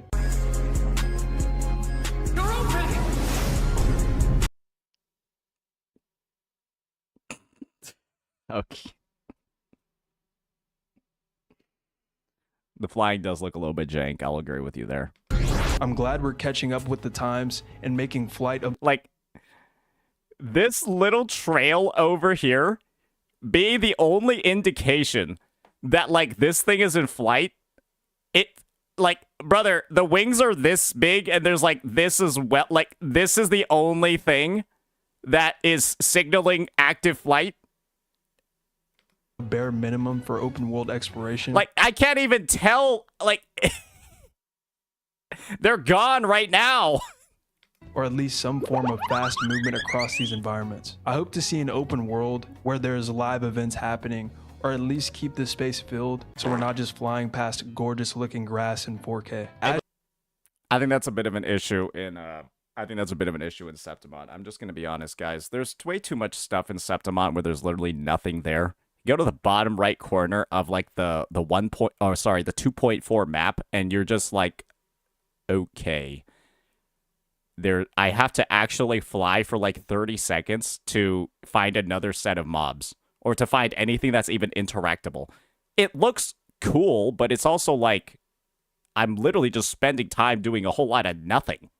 Azure Parmelia can really get a one-up on WUA, but specifically Genshin, as I see that being its main competition. Yeah. What about the combat? This is a place where this game can capture a more casual audience that does not like convoluted combat mechanics. Not me though, y'all know how good I am at Gacha. Now I have heard about the recent combat fatigue going on, where people have pointed out the fact that this is the same 3 to 4 man team rotation system where you most likely spam skill and ultimates. It even has the sort of echo skill, I guess you could say, although it looks a bit clunkier. So I think that the Phantom Echoes from Wuthering Waves have the one up here. Something like Arsenosa or Capitanius, because they don't interrupt the flow of combat. While Lugia on Ozempic here looks sick, I think grabbing the camera and shifting it over to catch this aura farm angle isn't going to be a smooth enough transition when you're actually playing in the game.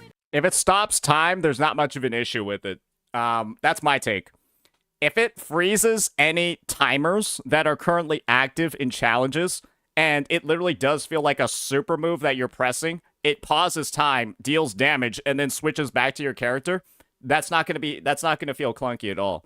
Just because it's like, hey, you just did damage for free. And this is the thing, right?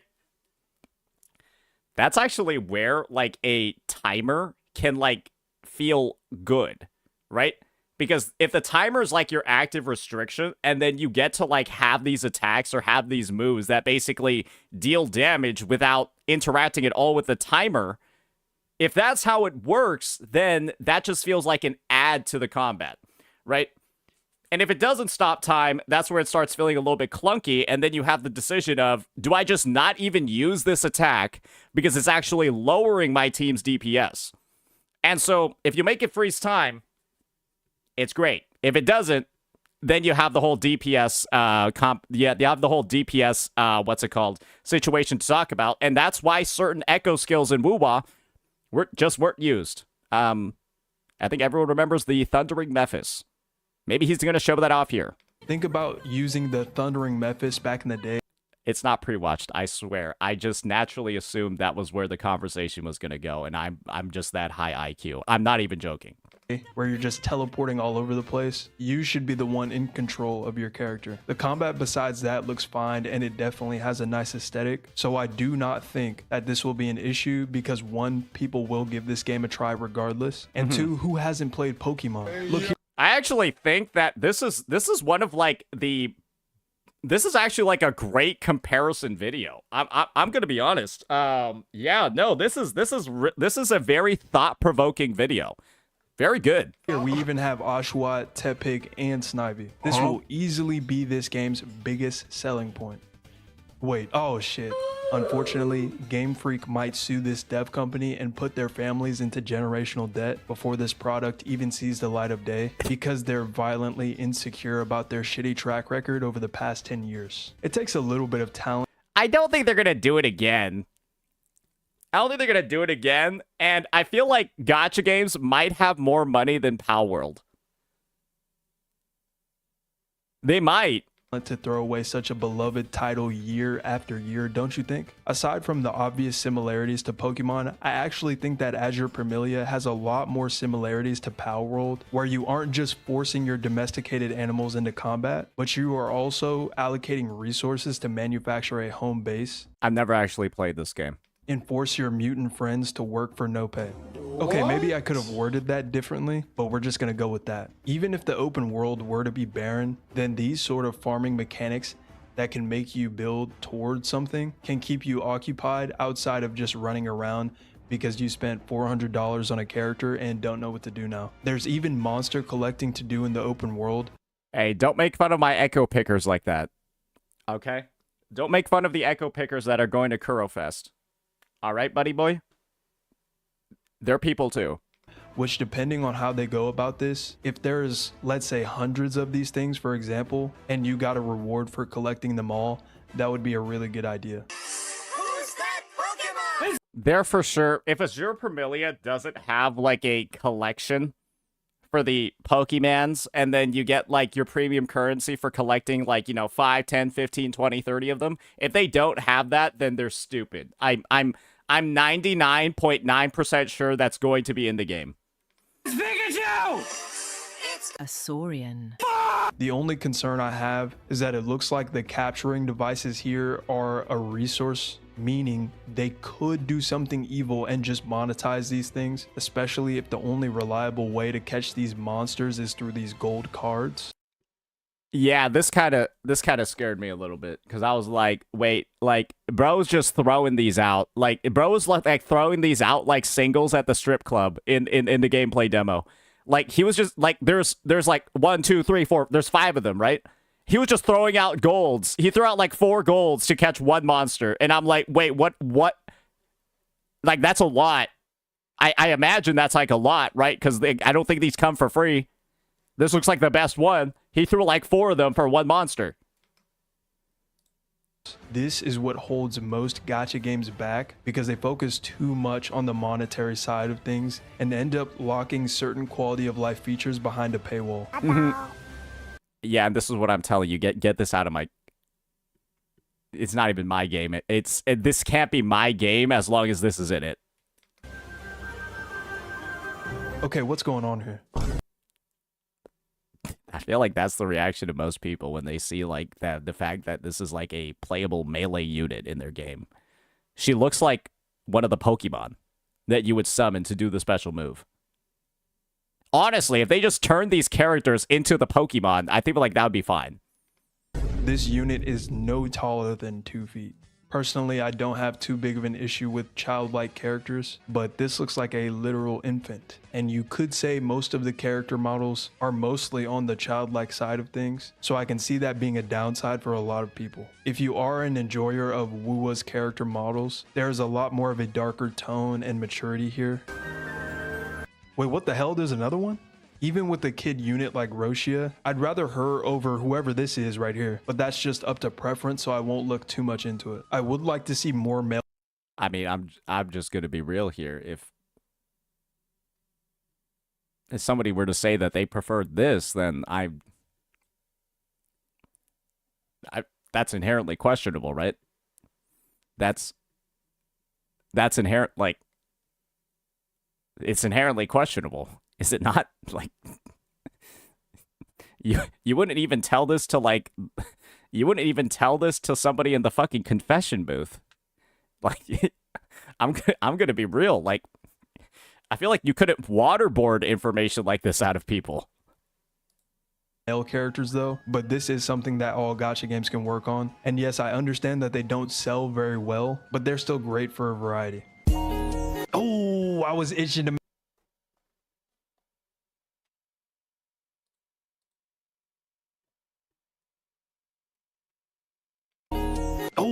I was itching to make another Gion edit, but I won't do that. Don't worry. All in all, Stop. Don't do them. I don't know why you decided to keep on doing them. What's the point of you doing them? This doesn't even add to your video in any way. Just stop doing them. Keep doing them. I think that Azure Premilia has a lot of potential, but there is a title that has more potential to grab some of this Wuthering Waves audience in Duet Night Abyss. Just like the name states, you actually play through this game through the eyes of two different protagonists, which is already something fairly unique. But the main thing that I would like to highlight about this upcoming title is the fact that there is a guarantee.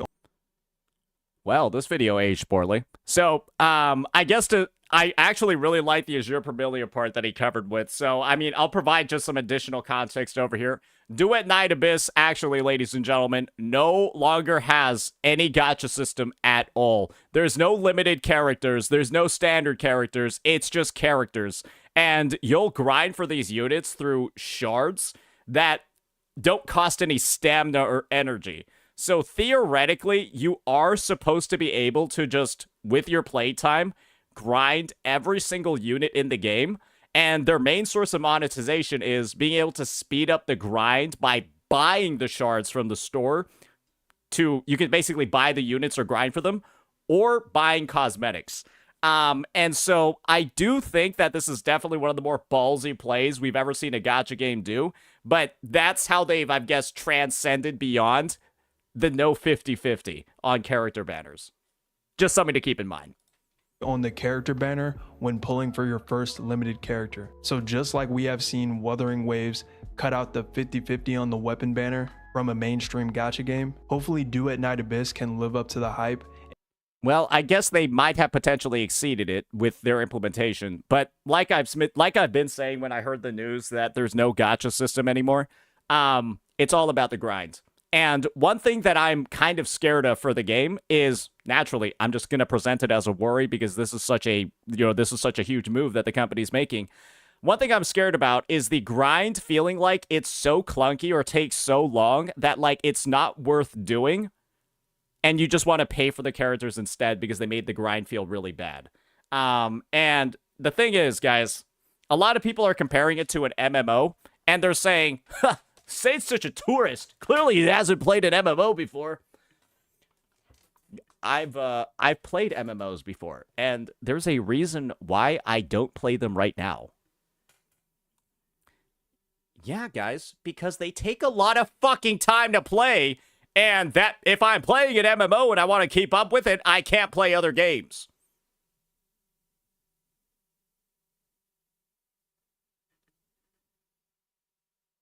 That's the issue. And when there are a lot of really, really, really good games out there that you would want to actually play and share the time of the day with, well, you can't really do that if you want to keep up in another game and it takes up a shit ton of time. And this is the thing, right? A lot of people that will be coming to Duet Night Abyss will be other gacha players. right? People that have previously played it, because Duet Night Abyss was, you know, advertised as a gacha game at first. And, well, if they want the time to be able to play their other gacha games as well, because, you know, they all take about an hour a day, you know, to do all your dailies, less, depending on where you are in the end game, it's like, well, now it's like, okay, you're going to have gacha players who are dealing with, like, sunk cost of the thousands of dollars that they've already spent in the games they're currently playing, and now you have Duet Night Abyss coming in, potentially also asking for a good share of that time. Which one are you going to drop first? The game that you spent thousands of dollars on, or the game that you spent $0 on? And this is a contest for your time, right?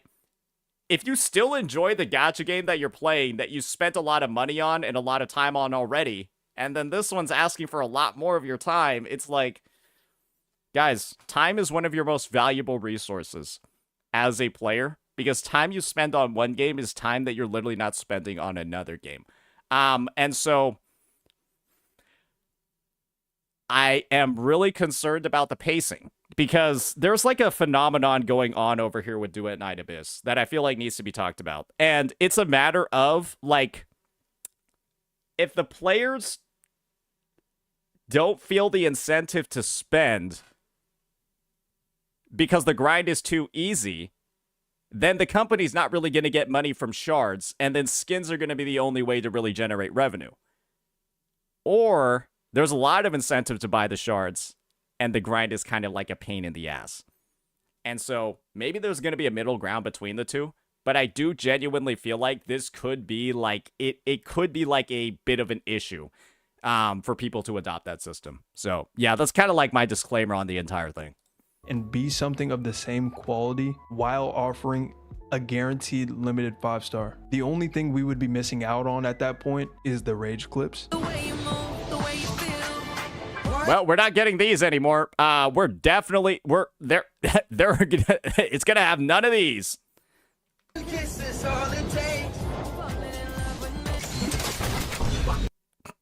But I'll take that trade to lose the headache of saving for 2 patches in a row and losing the Ling Yang. Get away from me, please. Get away from me. Who even? Hey, you won't have to worry about that either. So, no standard characters. All characters supposed to be the same rarity, and so they all should have like similar levels of viability, which is a nice thing, right? And I'm pretty sure with having no gacha system at all, the devs are actually free to run balance updates too on the units, right? They release somebody that's clearly a little bit too strong. They can tone them down, buff other units, buff weapons, nerf weapons, stuff like that. And kind of like adjust the gameplay mechanics of like the entire system without running into like the whole, oh, I spent thousands of dollars on this unit because, well, you could grind them all for free and you just decide to pay for a shortcut, right? I don't think that there's much of a leg to really stand on over here to like complain about balance updates from that angle. Even likes these little toothpicks he stands on. Like, even aside from the gacha system, this game looks incredible. So as long as the story is decent and the resource gain is as good as I think it will be, then Duet Night Abyss is already off to a great start in my eyes just from that, because those are 2 of the most important things I look for in a gacha. Now, one thing that makes sense with the new monetization is that this unit was actually a 4-star. She was a 4-star unit in the closed beta test, but she's basically being advertised now as like a premium 5-star. But everyone is supposed to be a premium 5-star now. Abyss is already off to a great start in my eyes just from that, because those are 2 of the most important things I look for in a gacha. Now with the new reveals, I will admit that I think both of these titles are looking better than Arknight's Enfield at the moment. I won't cope anymore. I feel like we still gotta wait for more gameplay of Arknights. I don't know what it is, but like I feel like the game's been like under development because like the Arknights devs, I feel like have to worry about the awful community that they've cultivated from the regular Arknights. And it's just the number of like elitists and probably like the conflicting opinions that they're getting from people that are like low-key actively sabotaging the game with their feedback is absurd. It's just the amount of discourse that I've seen of people that just want to make this game a piece of shit is insane. They're like, I want to make it as clunky as possible. I want the systems to be super annoying because I want to be the only one that bothers to learn how to do all this annoying shit. And because I'm taking the time to do it, it's more enjoyable to me, even though it's a dog shit fucking system. It's like the amount of like invested pride that these guys have in dealing with shit that nobody else wants to fucking deal with is crazy. And it's such a loud voice in this community that like everyone thinks this game's gonna EOS because of that. Because you just have all of these super stubborn elitists dooming any update the devs make to the game because they're not making it feel like shit.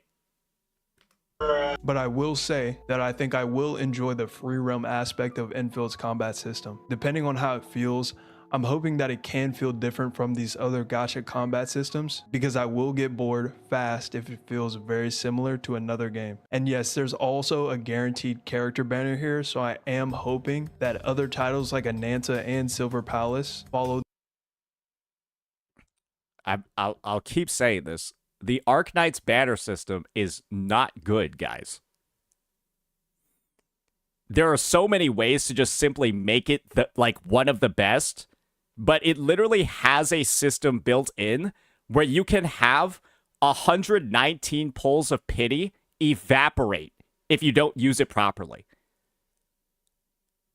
Any system where you can have 119 pulls evaporate and turn into literally zero value is flawed to me.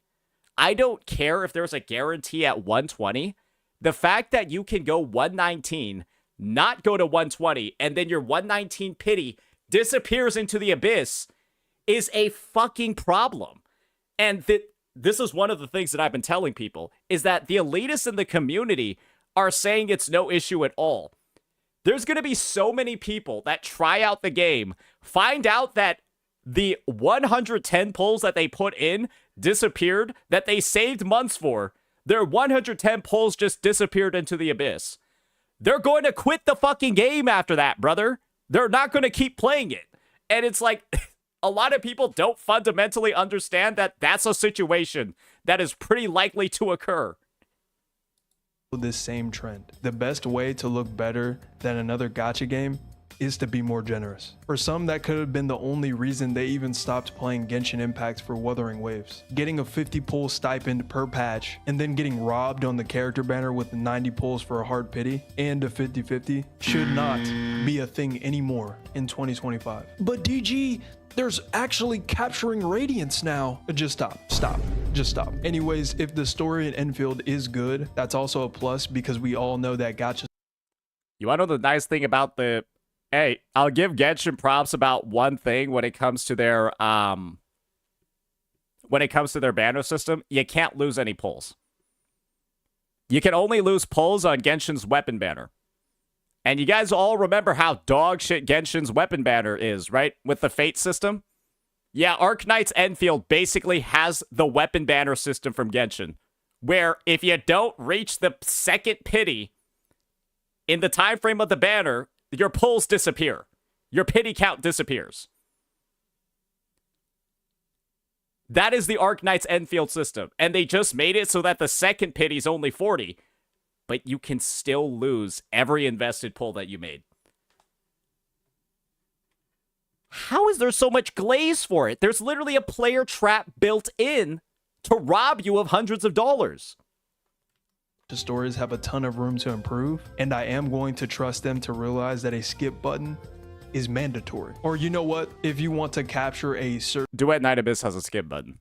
Audience, you can go ahead and just pass on that skip button and make it a part of your advertising campaign. Azure Pamelia, Duet Night Abyss, Arknight's Enfield, and more have a lot of potential to give you a better product than what you have right now. I'm pretty sure all of the games he mentioned will also have a skip button.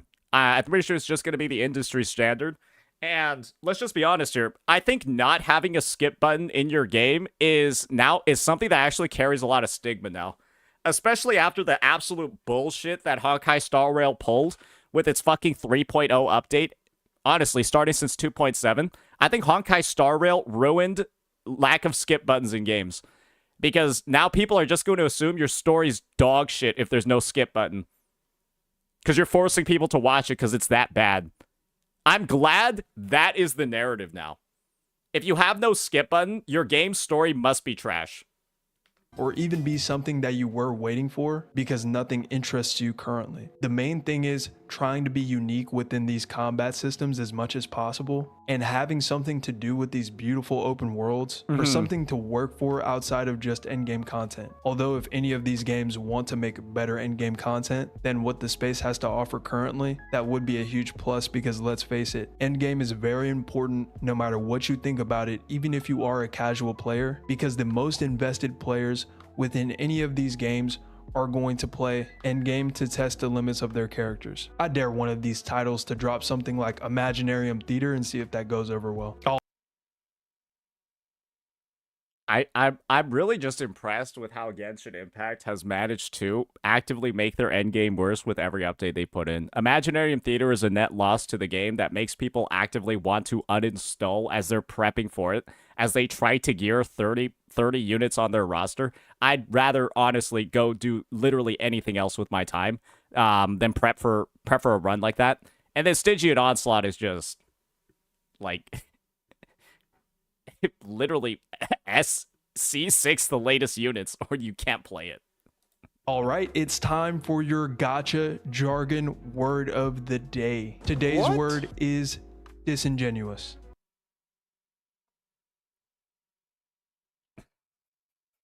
Not candid or sincere, typically by pretending that one knows less about something than one really does. I see this word being spammed like Maharaga, so if you didn't know what it meant, Professor DG was glad to educate you. I'm sorry, if you didn't know what that word meant coming into this video, try graduating middle school. All right. So, yeah, I would have to say, awesome video by the Gacha DG2. I'm actually surprised that this one doesn't really have more views. Maybe he, like, fucked up on the thumbnail or something, or the title. Because, honestly, bro was spitting during this entire vid, and I think he had some pretty thought-provoking discussions, especially for those that are, you know, fans of Wuthering Waves, or really just fans of the gacha genre as a whole, and are thinking about the ways that it's going to be expanding in the future. Because I do think that we're kind of in a very transformative phase right now.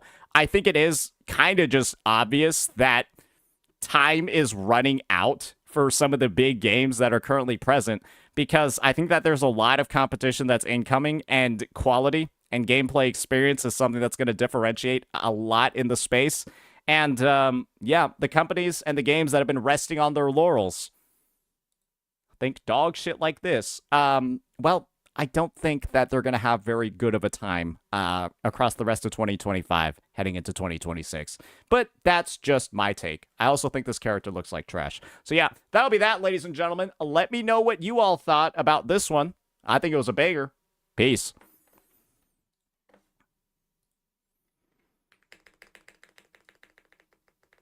Okay.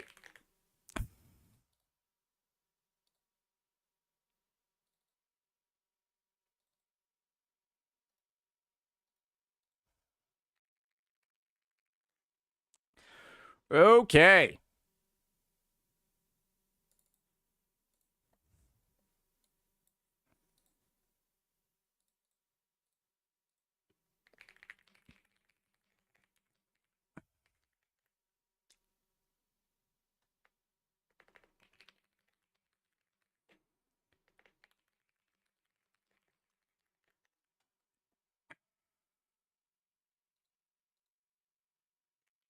Cool. That's good for that one. Human benchmark test reaction time. You got mentioned here. Why did I get mentioned?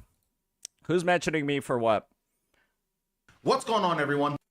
Oh, we got Nakat over here with Cosmos. Oh, they're in the same room. What's going on, everyone? Well, yo, not gonna lie, this guy's kind of like Cosmo be looking like kind of small, bro. Not gonna lie, this guy looks like he could eat him. Straight up, like, I'm pretty sure this guy got 100 pounds on Cosmo. That's like And he's like he's not even like I'm not saying this guy's like overweight or anything. He's just like a fucking, what the fuck? He's like twice, he's literally like 2x. Bro, they had to get like a bigger camera to fit him in the frame.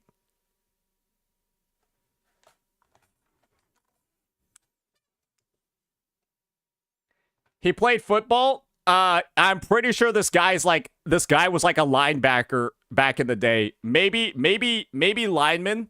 Probably linebacker. Gonna be real with you there. He's fucking gigantic. He's twice your size then. I'm actually bigger than Cosmo. I'm actually bigger than Cosmo, like up here for sure. I didn't realize he was actually that skinny of a dude. Okay, where'd you say I was mentioned? 1? Yeah. The community themselves aren't really fighting each other, but there is definitely like, we were talking about it at some point. Like, I feel like everybody knows, because everybody knows Saint Tontas, the Wuthering Waves.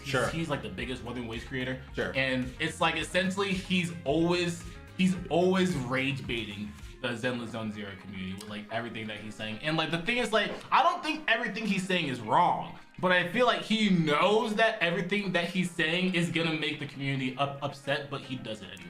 So, do you think it's rage baiting, or do you think he actually means I don't saying? think it's rage baiting, but I feel like it's rage baiting in the sense that he knows it's gonna make them upset. But yeah, because the DZ's community is full of idiots. Like, if if the sky's blue and then you get mad when I say the sky is blue, that's not my problem. Much like how, when I tell you factually the game has HP inflation and you get mad at me, that's your problem because you're stupid.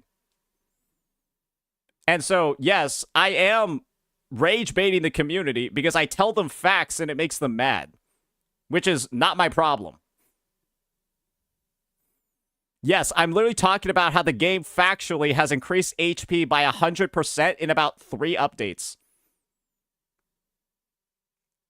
In 4 patches, they had 100% HP inflation. I tell people that and they get mad. What? That's the ZZZ community, ladies and gentlemen. That's why it's a piece of dog shit that everyone makes fun of. That's why people can't take them seriously on YouTube. You tell them facts, and then they start moving goalposts.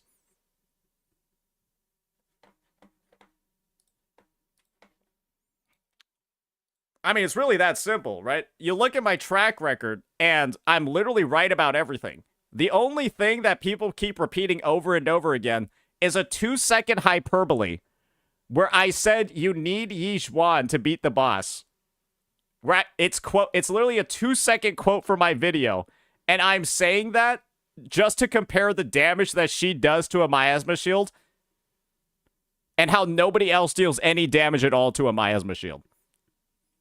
And like, they will keep going back to that one clip out of a 25-minute video where I had already said not having her, all it does is it increases your clear time by like 30 seconds. I already had said that at the start of the video. So it's just like these guys want to take one sentence that's clearly a hyperbole out of a 23-minute video where I had already made my stance clear. And then I simply just indicate that that's what they're doing. And then I just keep farming.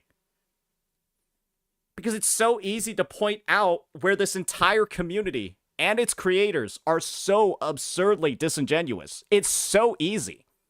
That's why I have so many videos on the topic, because I can just take somebody's video, hear the dumb shit that they're saying, and then just play a clip from the video that they're shitting me on for, and then I free farm it. It's just that simple. Like, it's really, they're literally serving shit up to me on a silver fucking platter every single day. And like, now they're blaming me for deciding to take that opportunity. And it's just like, this is the thing. If I truly, genuinely was thirsty for views, I would just keep farming ZZZ. Right? Because it's an infinite fucking loop of like, I say a fact about the game that's making it worse. people start blindly defending it, bringing up dog shit examples, and then I can take their dog shit argumentation and then make a video about how they're stupid. It's an endless fucking cycle. I could just keep it going, but I'm just getting tired of it because the game is fucking bad, and I don't want to play it anymore. And I have to play it to be able to, like, keep that engagement loop going. And so I'm just kind of like done because the game's not fun.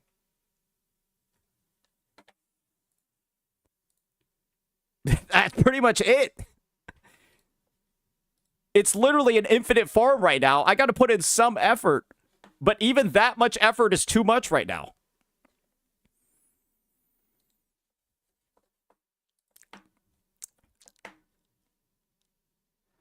I thought ZZZ doesn't get views. It literally doesn't.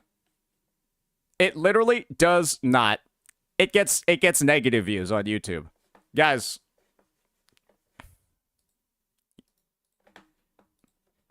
just look at the views on the fucking ZZZ live stream by every single ZZZ creator.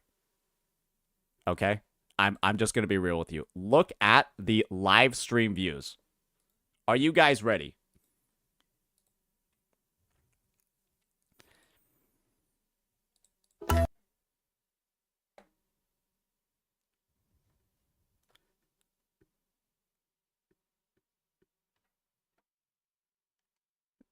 That doesn't look particularly good. Oh, here we go. Goodbye, Saint. That's such a funny video. Where else? I literally got the most views on the ZZZ 2.2 livestream react. I literally got the most views out of all the ZZZ creators on the 2.2 livestream react. Believe me. When I tell you this, I could keep doing it. I am literally one of the biggest creators in the ZZZ space, and I'm just dropping the fucking game because I think it's shit. Because you're the hater guy. Guys, do you want to know how games typically work? If a game is good, then hate content on the game usually doesn't do well.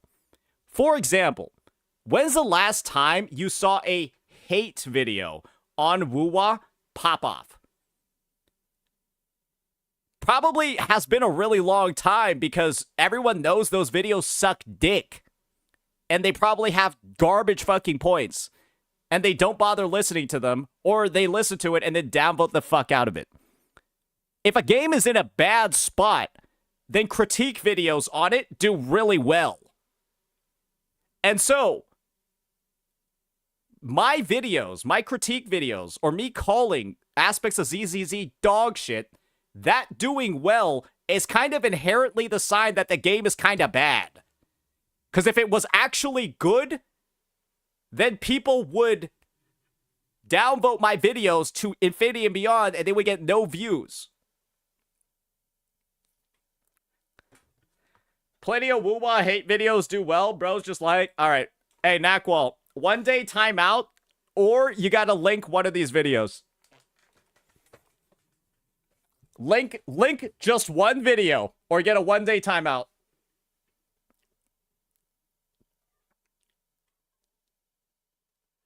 Just one. I only need one video. Damn, even subs aren't safe now? Nakwal sub was gifted. Nakwal sub was gifted. I don't feel bad.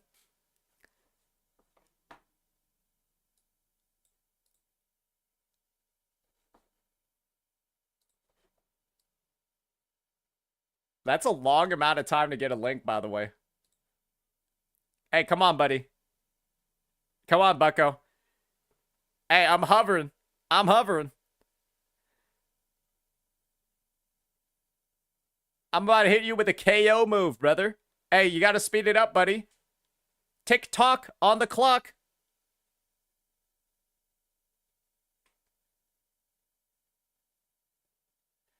I almost started singing a Kesha song. You guys remember that one? You guys remember that one? Holy shit.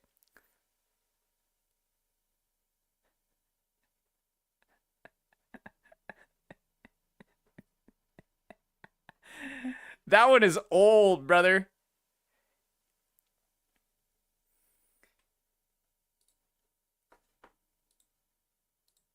I'm not gonna lie. I feel... Did I give bro an insurmountable pass?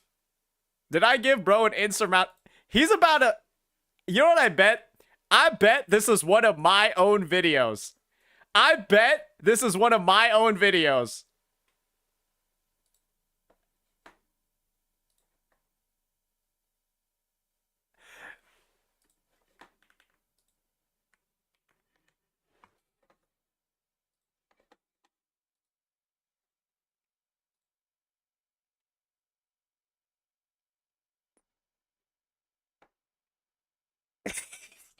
He's fucking griefing. I mean, just going beyond what's in the vid, this has like a 70% dislike ratio. This is the opposite of what you were supposed to show.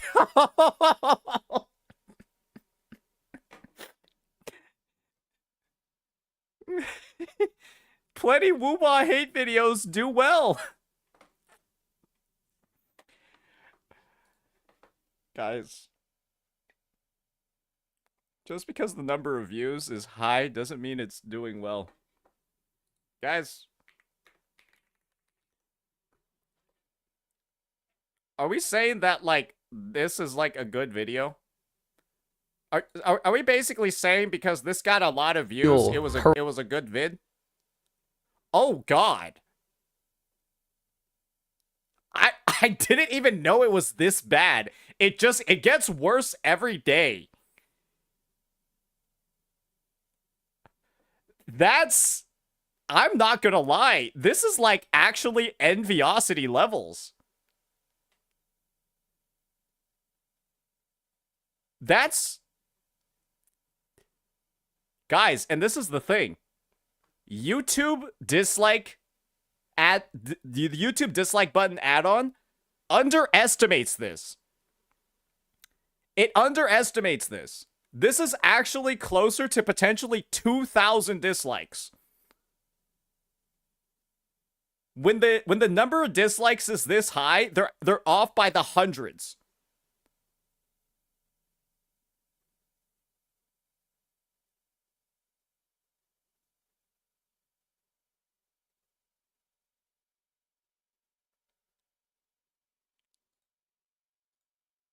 Hey, yeah, got a lot of comments. Hey, got a lot of comments and engagement. It must be a good vid.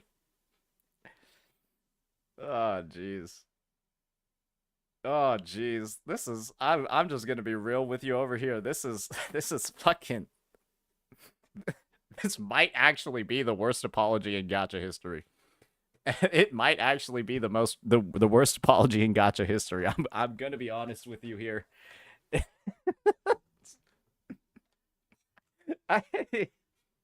Did anyone watch this and think it was good? Did anyone watch this and think it was...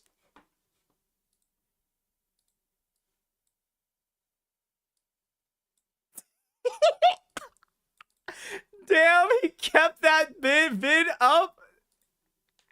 Even bro broke. Bro cracked. Nakwal cracked, ladies and gentlemen. He cracked. He dropped the roleplay for a second there for one message.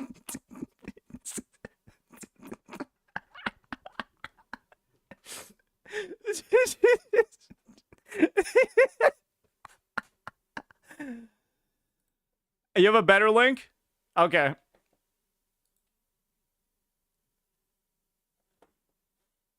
I love how all the shit you're posting is from 8 months ago. I love how all the shit Nakwal is posting is from 8 months ago. Perhaps that was because 8 months ago was before fucking 2.0.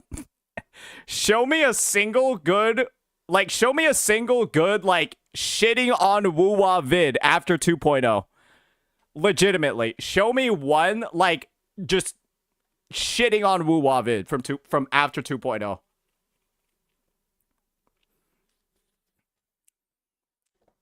I don't think you're going to be able to find one. Because, guys, this is the thing. There's not much to talk shit about. There's nothing to really talk shit about other than some very minor things, right?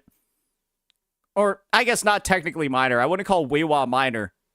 But it's like the entire community rallies around it being bad, too. How is it that when you talk about HP inflation and ZZZ, you have the entire community, CCs everywhere, start defending the game and saying skill issue? And then the second wee-wah has HP inflation, everyone says it's bad. Can you guys explain that phenomenon to me? Where the one time woo-wah has noticeable HP inflation, everybody in the community rallies around calling the game mode dog shit. When ZZZ has 100% HP inflation in all game modes across 3 updates, everyone in the ZZZ community says skill issue.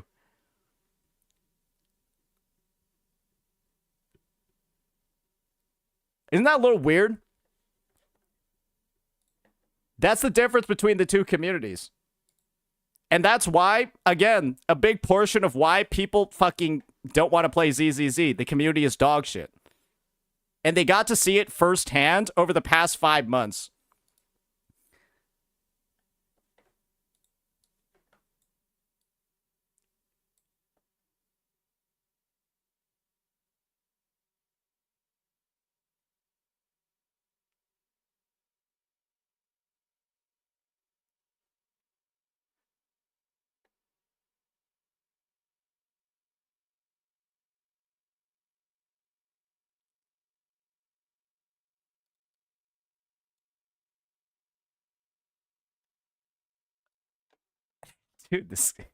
Dude, I feel like this guy Fury Claus is like actually like a little retarded. I feel like he's a little retarded. I'm just gonna be honest.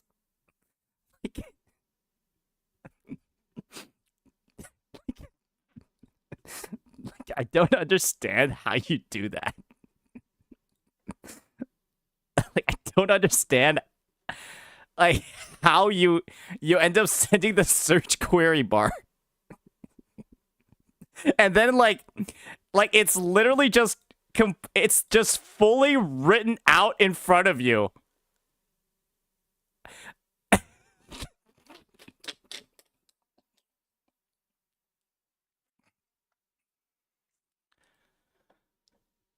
The Hate Watcher tier list. I'm not gonna lie. One of the things I'm actually sad about is that basically after dropping ZZZ, I'm probably not going to see Sobas or Wotads anymore. They're probably going to like just leave permanently. I'm probably never going to see Sobas or Wotads again. It's a little bit sad. It's a little bit sad, I know, but you know, hey, what one chapter closes, another opens, as they do say, right? As they do say. Yeah. No more Fluffy Dough 2. You already lost Moofy. Guys, the loss of Moofy is still the most hilarious thing that's ever happened on the history of my channel. Guys, I think I might still have the reason for why Moofy quit watching my stream and then started shit-talking me in Jenna's chat every day. They did that because they were backseating me for months. I told them to submit their own gameplay, and then they proceeded to submit some of the worst gameplay I've ever seen, and then I just made fun of them. I was like, wait, this was the guy that's been backseating me for the past 3 months? He's this fucking bad at the game? It was mind-blowing. You heard him? Yeah, no, I definitely did. I definitely did. Bro was devastated.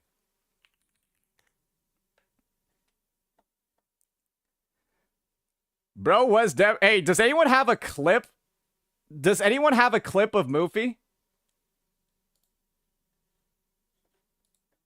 Wait, was this the game? Wait, I got the gameplay right here.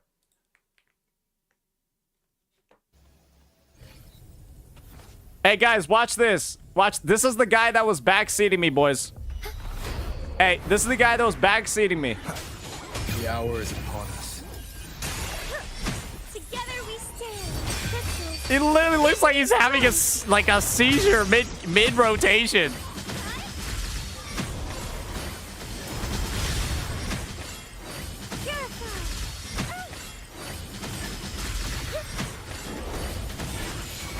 Swift and resolute. I sense your weakness. Oh, the life is in everything. I can use some fertilizer. Guys, this was a recording.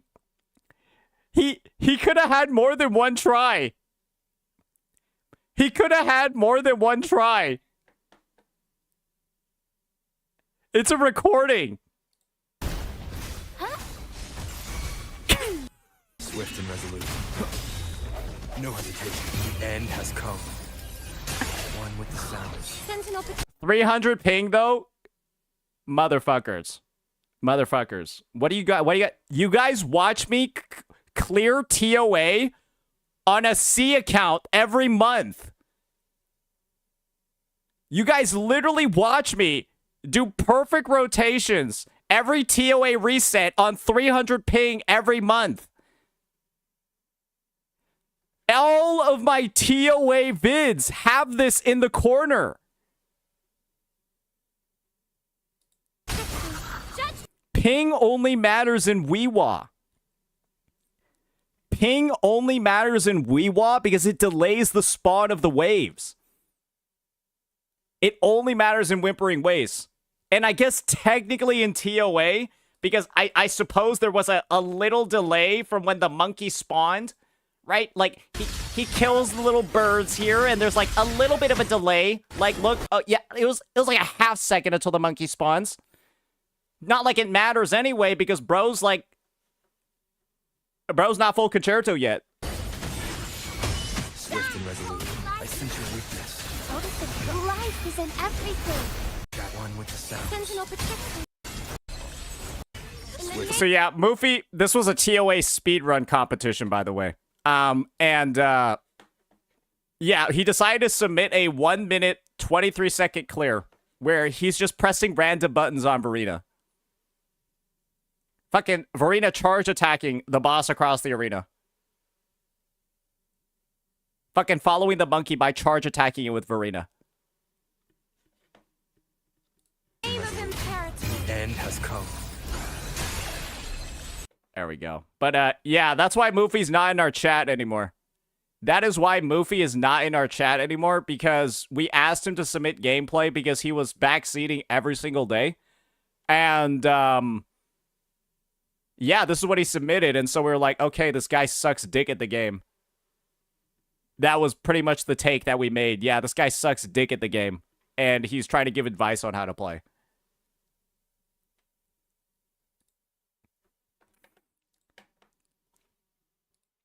Remember Trong? I think I remember Trong. So this is the thing. Jenna and I used to share viewership back in the day. Yeah, we used to share viewership for a couple of people back in the day. And the ones that I shared with him were also the most annoying fucking chatters. Like, straight up, the most annoying, like, backseating, pretending to be, like, good chatters ever. Like, fucking, I don't know if, like, stolen valor is the right word to use for it, but it felt like that, but, like, in a gacha game. And I guess this is the thing. Maybe they learned it from the best, because as far as I'm concerned, Jen has been in 2 Woo-Wah tournaments, and he sucked dick in all of them. Like, no joke. Maybe that's where they learned it from. Like, bro's been trash. Like, he's been straight up trash in every tournament. Like, he got bopped in the first round in Braxis. then he can't even clear. He can't even clear in the Sweet Illy one. Bro has like a 0-10 record.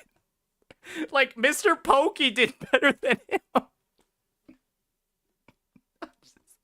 I'm just like, low key, how are there not more people making fun of that? Like, how are there not more people making fun of his tournament record? Bro's like fucking EO at FGCs. Bro's like the fucking bro is the EO. Like, bro is EO's performance at tournaments. Like, doesn't EO have like a 0 and like 20 record? A 0 and 5? Like, people were making more fun of me for losing to Sweet Illy than they were making fun of this guy for getting bopped in round 1 of 2 tournaments. They make fun of me losing to Sweet Illy in the final. And this guy doesn't get past the qualifiers. Like, what are we even doing here? Like, what are we even doing here?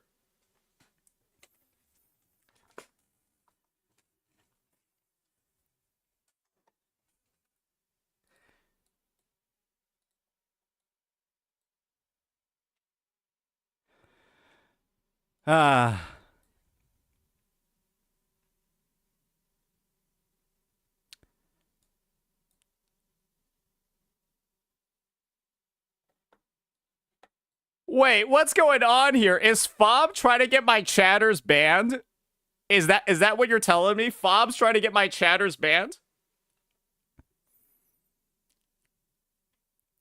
Whoa. Fob banned you for saying that you're his 11th favorite streamer? Fob banned you for saying you were his 11th favorite streamer.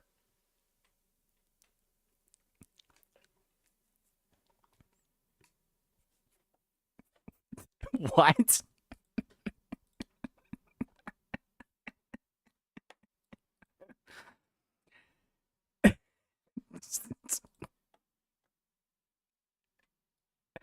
In reality, he's my 12th.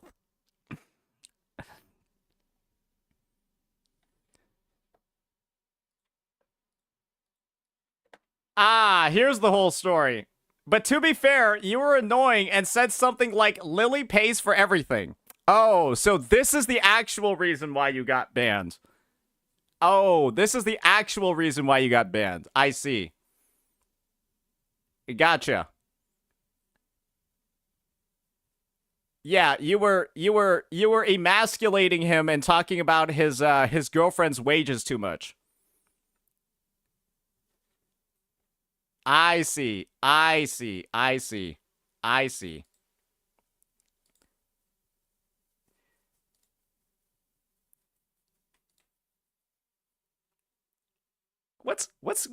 going on?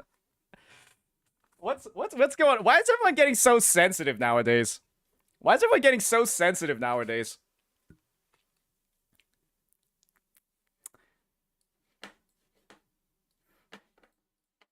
Why is everyone getting like so upset over like some little jokes?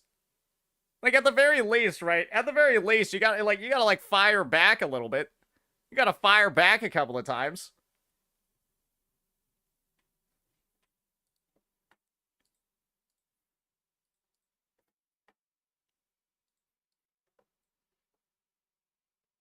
Hey, that wasn't an invitation, brother.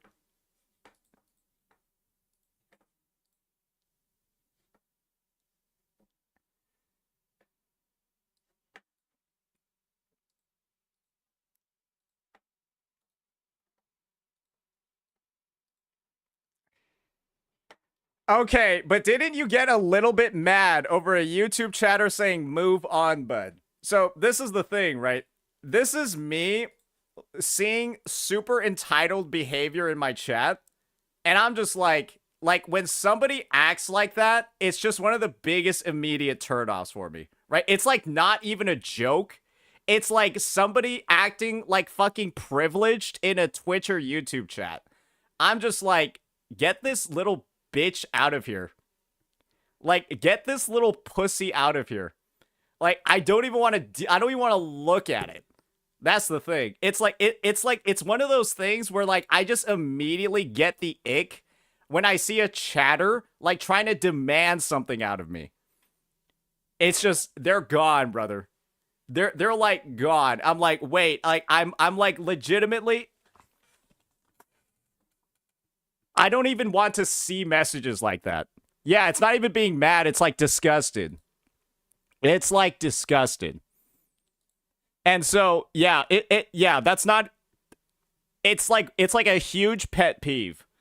When I see somebody making demands that they're not qualified for, like when I see somebody like making demands that they have no justification for, I'm just like, okay, like you can leave, bucko. Yeah, that's kind of like my take on the matter, cuz I'm just like bro, like who are you? That's what's my internal monologue is like, bro, who are you to be saying this to me?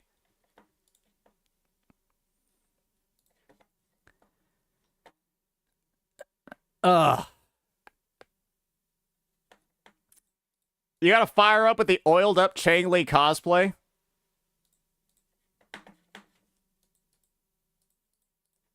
Why'd I even read that message out loud? So yeah, my rule of thumb basically is if what somebody wrote in my chat would probably get them punched in the face IRL, usually I'll end up banning them. Not necessarily by me, but by probably somebody in the close vicinity. Yeah, if they end up typing something that would usually result in that, then yeah, usually they get banned. So I'm just like, what am I? I'm not here to cater to annoying pussies. Because you are weak? No, because I don't want to catch a manslaughter charge. Just so you guys know, punching someone outside is like not just dangerous for the person getting punched, it's also dangerous for the puncher because they can just hit their head on cement and die. And then you're in jail for 20 years. And you probably don't want that to happen because you were upset by what somebody said. I hope you... That means I'm scared of my own strength.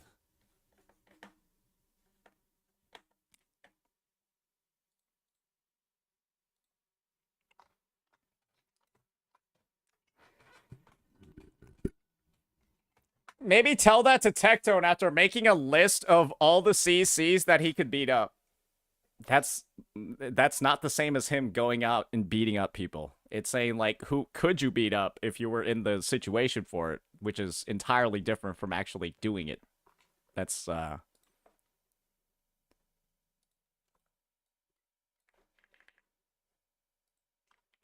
What is this? You got the records?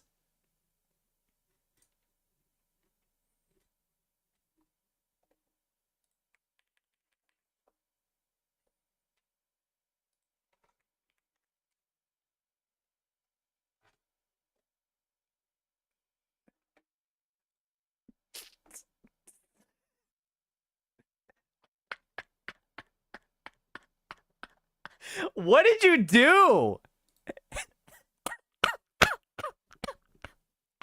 Bro, I didn't know Fob could get this mad. Why is he so mad? Yo, yo, Fob, can you explain this, brother? Hey, Fob, pull up my stream. What's going on here, bro? Why are you so mad?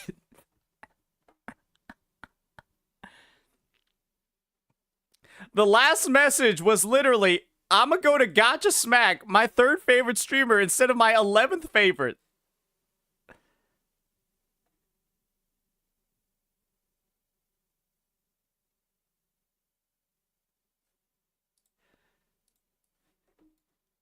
Yes, Augusta's weapon will be better than the standard 5-star. The standard 5-star gives liberation damage. Augusta's weapon gives heavy attack damage. And so when Gion's a heavy attack damage dealer, the heavy attack weapon's going to do better than the one that doesn't give that stat. I'm sorry. I felt like that one's kind of obvious. I felt like Augusta Sig versus the Lustrous Razor is kind of... You just gotta read the weapon effect, man. I'm sorry. It was just... Brother, I'm gonna be real with you. I feel like that's one of those questions that you gotta be able to work through yourself. That's gotta be a question that, like, you gotta be able to figure that out yourself. At some point. I just got back to the game after a year and don't know much. Okay, that's excusable. I thought you were somebody that was like regularly keeping up with the game and understood stats, and like you were having that question. I was just like, oh, brother, you got to read at least something. You got to read at least something in the game. Okay. Don't ask questions. No. Okay, brother, motherfucker. It's like somebody. That was like somebody asking you like what the delete button does. And you know they've been using a computer for like 5 years. And they asked you what the delete button does. You'd be like,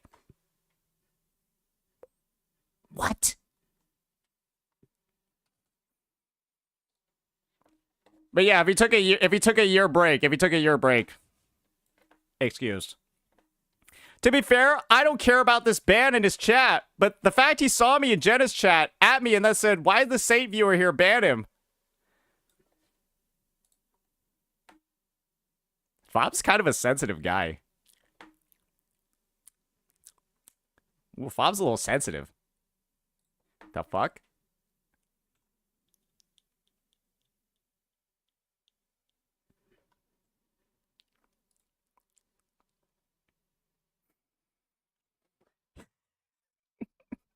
Yeah, he was actually mad.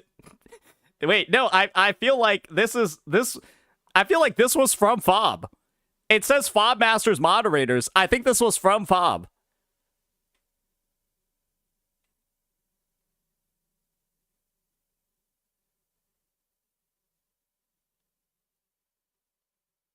Yeah, no, this is definitely Fob. I guess this is the thing. The only time I asked for somebody to get banned in Fob's chat was when they were asking for my death in Fob's public Discord. And then they tagged me in Fob's Discord and then said they wanted me to die. And that's the only time I've asked Fob to ban somebody.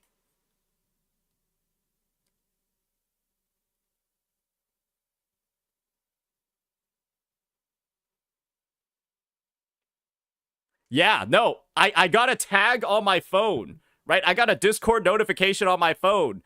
And this guy was publicly asking for my death in his Discord.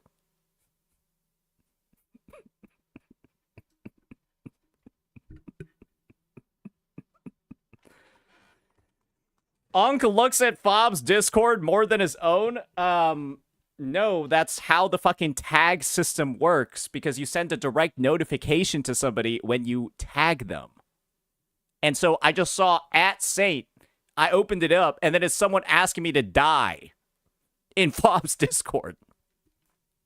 So, like, what do you want me to say? So yeah, I think making fun of your, well, I mean, maybe. Well, I mean, if you're still banned, it's not really Fob joking.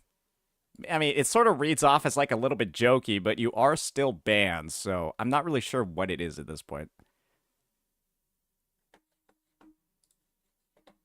No, it's been a perma.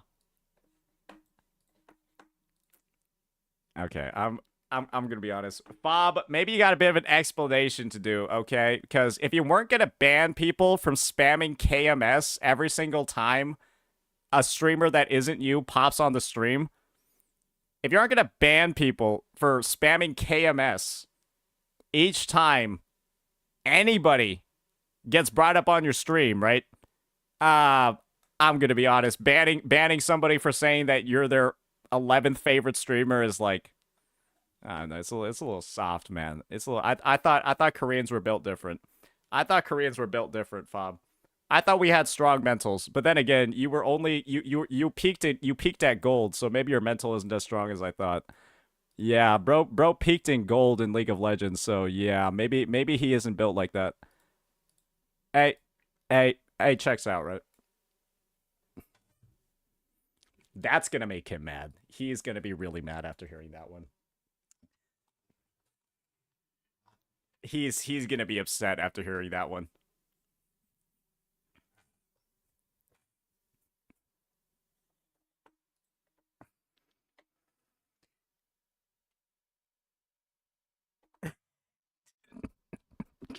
I'm sorry. It's just is there something wrong with me where like sometimes I'll just like be absent-mindedly scrolling on YouTube and then I'll find my way back to this video? Is there something wrong with me where I'll like randomly find my way back and then I'll see the dislike ratio and then just like start laughing? Because this is fucking crazy, bro. This is fucking wild.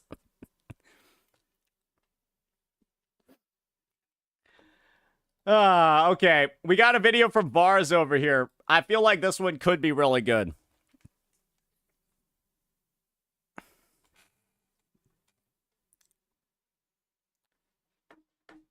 That vid is 7 out of 10.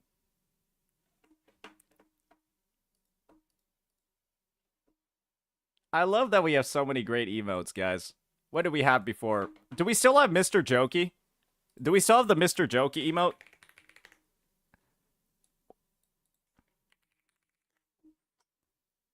Ah, it's in caps. There we go. That's a good one. That's a good one. That's a good one right there.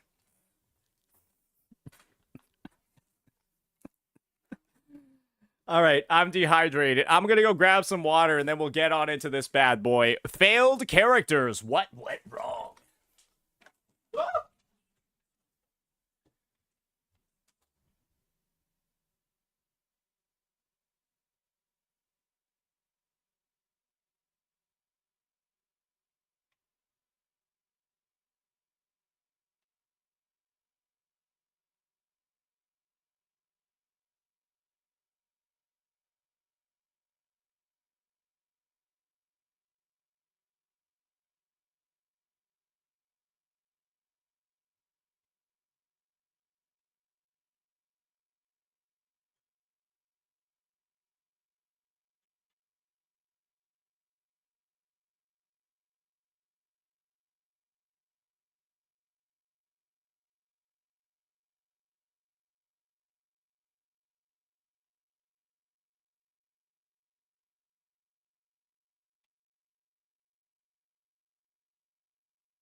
Alrighty.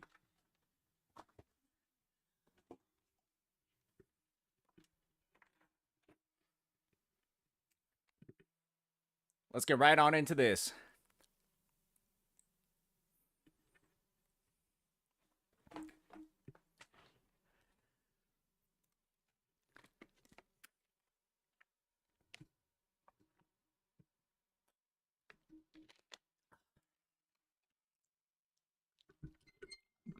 All right. Alrighty, ladies and gentlemen, looks like we've got another video from good old Vars 2. And this time it's going to be about some of the failed characters that are in Wuthering Waves. And boy, oh boy, are there quite a bit at this stage in the game. It could be outdated kits, it could be outdated design, it could be stuff that just makes them a little bit clunky. But there are some picks on the roster that do, you know, that are still like level 30 or 40 on my account. So I'm excited to hear what the discussion is all about. Let's go ahead. Let's get right on into it. But before we do that, I'm going to actually open up my fucking game because I feel like this is going to be one where we're going to want to like tab back and forth to drive some additional discussion over here. Yeah, that's what I think is going to be good. All right, so yeah, let's get that set up real fast.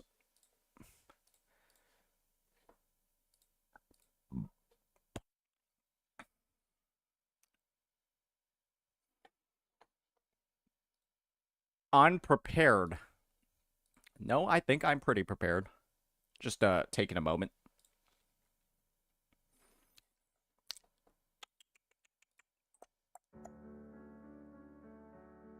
There we go.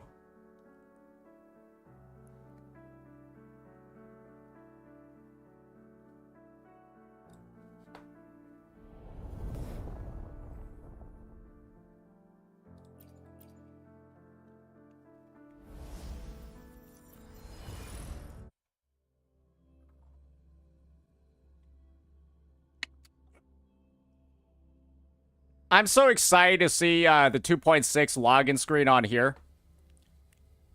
I'm so excited to see that. Why is your face red, Unk? Because I have red stuff on my screen, and so the light reflects onto my face. Yes, I know. Wild phenomenon. All right, here we go. The starting cast of every gacha game is always interesting to look at because you essentially take a gamble on every single one of them, trying to figure out who's gonna last for more than a month or two.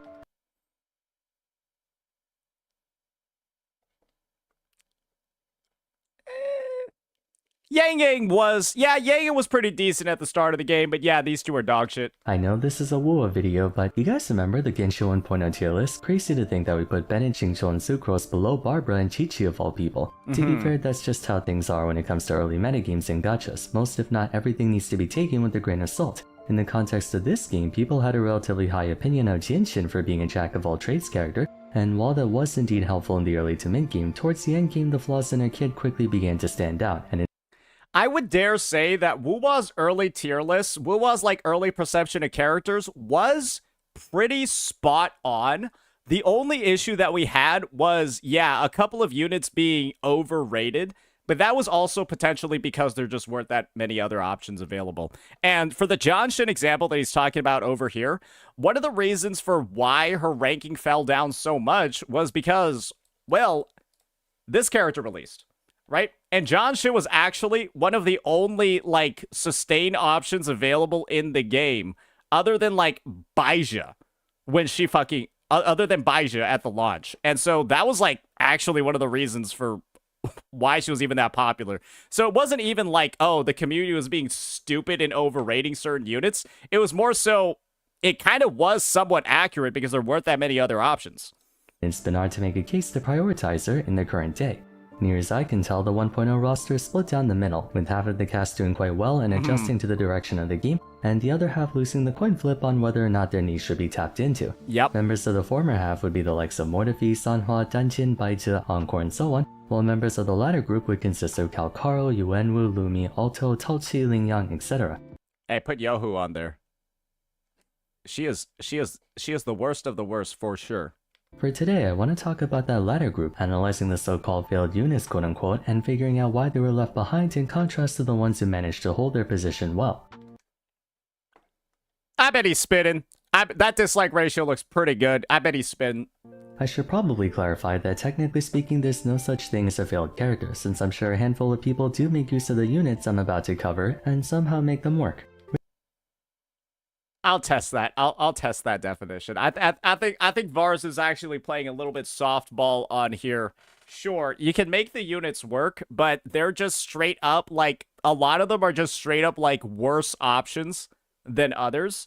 And I think, like, having no actual use case because all of your other use cases are just simply done far better than other units, and having no, like, strategic advantage at all to your kit is kind of, to me, that is, like, a little bit of a failed design. And so some of the characters that he has, like, in the failed category, I feel like maybe aren't true definitions of failures, but there are a lot. And the one that I'm thinking about in particular is Yan Wu, who's just, like, doggy doo-doo in every regard. Realistically, in a single-player game, which is by and large what Wuwa is, there's no such thing as an objective failed character. All the same, when creating a tier list, the boundaries between the highest and lowest tier are set forth in relativity. For instance, people have a tendency to think of the lowest part of a tier list to have garbage and unplayable characters because tier lists condition you into thinking whatever's at the bottom is bad, when in reality, it may not necessarily be best and worst. Rather, it could be a case of good, better, best, wherein Wu's less popular units are still usable, but there are better solutions out there. That being said, because unit viability is evaluated based on relativity, the majority of players tend to only give consideration to the highest performers, subsequently leading to there being units that don't have a practical use. Broadly speaking, I think if a unit has no practical use at all, that to me is kind of the definition of failed. What determines a character's success is twofold: their innate abilities, of course, and then second of all, the infrastructure. Characters who are successful generally have both aspects covered in full. For instance, Shorekeeper is the only muscle unit in the game because no matter what team composition you decide to throw her in, the breadth of her supportive utility is practically unmatched and above all, unconditional. There's no I generally agree with this take, but I do want to give the sort of like disclaimer that Shorekeeper has been becoming less and less necessary as time has gone on. And this is actually, I'm going to tell you all a little bit about, like, a little bit of a preview for a future video I'm going to be making. I have an opinion on what is currently, like, the best teams in the game. And if I were to go ahead and then just kind of, like, break down what I think are the best teams, it would sort of go something along the lines of, like, this. This team is the best all-rounder team in the game for all game modes. This is without a doubt the best Whimpering Waste team in the game. And I would consider this to be one of the best TOA teams in the game. And you'll notice across all these teams that I just showed, there's no Shorekeeper in any of them. And I do genuinely think that they're at, like, the top tier when it comes to overall team performance. And so Shorekeeper not being the best in slot support for these lineups, again, is one of the big reasons for why I'm saying she's not really like that must-pull unit anymore. Well, because it's just, they are very solid teams and they don't use her. No prerequisite or extra thing you have to account for when using her. Further, while the game's been pushing into more specified team compositions like the mono elements, the fact that most of them play into a hyper carry style automatically makes Shorekeeper compatible with them, even if there's a more efficient sustain option. And again, for all the teams that I showed, Shorekeeper is an alternative that can be slotted in to replace the Brant. You know, this team is, like, not that good. You probably want to replace Chang Li. To replace the Cantarella. And, of course, right, replace the, what's it called? Replace the Arrow Rover over here. It's entirely possible to do it, but you're likely going to swap out different units instead. Where, instead of replacing Brant, you'd probably replace Chang Li with Shorekeeper. Instead of replacing Cantarella, you'd probably replace Rosia with Shorekeeper. And then here, honestly, you might just not even want to use Shorekeeper, for frankly being honest. So, yeah, it's like, even with these teams, still possible, but yeah, you can only use Shorekeeper on one side, right? Conversely, characters who lack either sufficient personal strength or the proper infrastructure noticeably struggle to keep up with those who do. Worst case scenario would be if you have neither, and unfortunately for a number of characters in every gacha game, that's always the case. A cast member can brute force their way into relevance. Wait, let me hear that point again. Elements, the fact that most of them play into a hyper carry style automatically makes Shorekeeper compatible with them. True. Even if there's a more efficient sustain option. Conversely, characters who lack either sufficient personal strength or the proper infrastructure noticeably struggle to keep up with those who do. Worst case scenario would be if you have neither, and unfortunately for a number of characters in every gacha game, that's always the case. A cast member can brute force their way into relevance by having a stat line so overtuned or kit so effective that even with the wrong teammates you can still find success with them like Sanhua. She doesn't outright play into any win condition, but her non-existent field time and passable buffing utility makes her incredibly versatile in a wide number of teams. I can agree with that take, because the number of people that I've seen run like Sanhua teams that I would never run is very interesting, right? One of the Sanhua teams that I actually see people talking about is like this, where the only reason why you're using Sanhua is because her concerto charge is fast, and she doesn't actually have any outro skill buffs that are doing anything here. No lie, people are using shit like this. They also use... And I hate when people do this. They also use shit like this, where it's like Sanhua with like Carlotta and stuff like that, and they're only using her rotation time and her like S6 attack buff and Moonlit Clouds as like the main buffing in the situations over here. And so like it kind of works, right? But in these situations, there's always a better option. But that does increase the Sanhua value for sure. Alternatively, you could just get extremely lucky by not being all that great on your own, but you just get indirectly buffed over and over again through new weapons, echo sets, teammates, what have you. I mean, I'm just gonna be honest, I fucking hate Arrow Rover's design. I don't particularly like that they're kind of just a completely dog shit unit if you're not using them with Cartithia. Like, they're straight up just bad.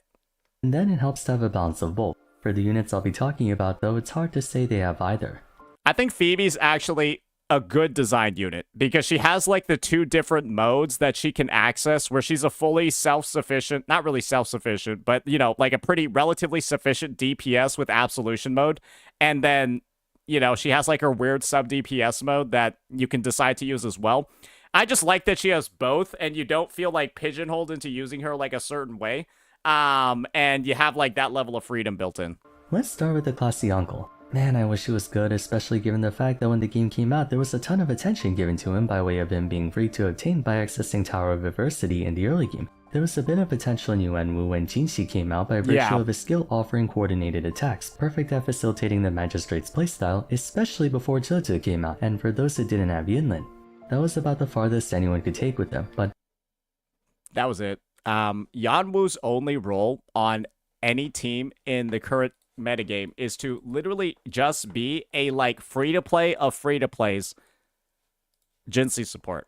And aside from that, this character is pretty much functionally fucking useless.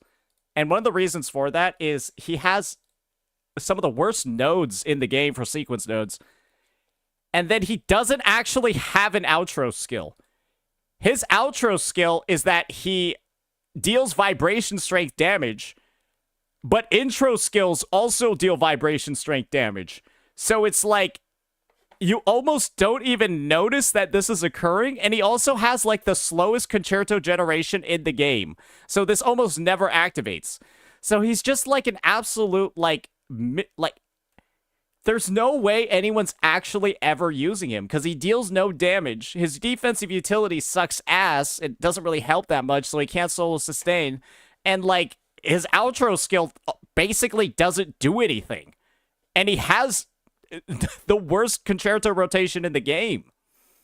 Before we talk more about infrastructure, let's address his personal ability. For one, Yuanwu holds the distinction of being a defense scaler. Both his skill and liberation skill are defense to deal damage, which might have you believe he can be tanky and dish out some good DPS. But historically, scaling out tank stats has been both counterproductive and overly stifled. An offensive ability relying on a defensive parameter would need to have substantial scaling to offset what you lose by having to build in that way. Cartithia, for instance, has some of the best scaling and personal buffs in the game to make up for her being an HP scaler. Yuanwu, however, does not. One of the biggest downsides to the character that many would consider to be punishment enough on its own is that Yuanwu is a character built for damage, yet he lacks the numbers to deliver on it. Looking at his skill's coordinated damage, at rank 10 you're staring at just under 8% of his defense.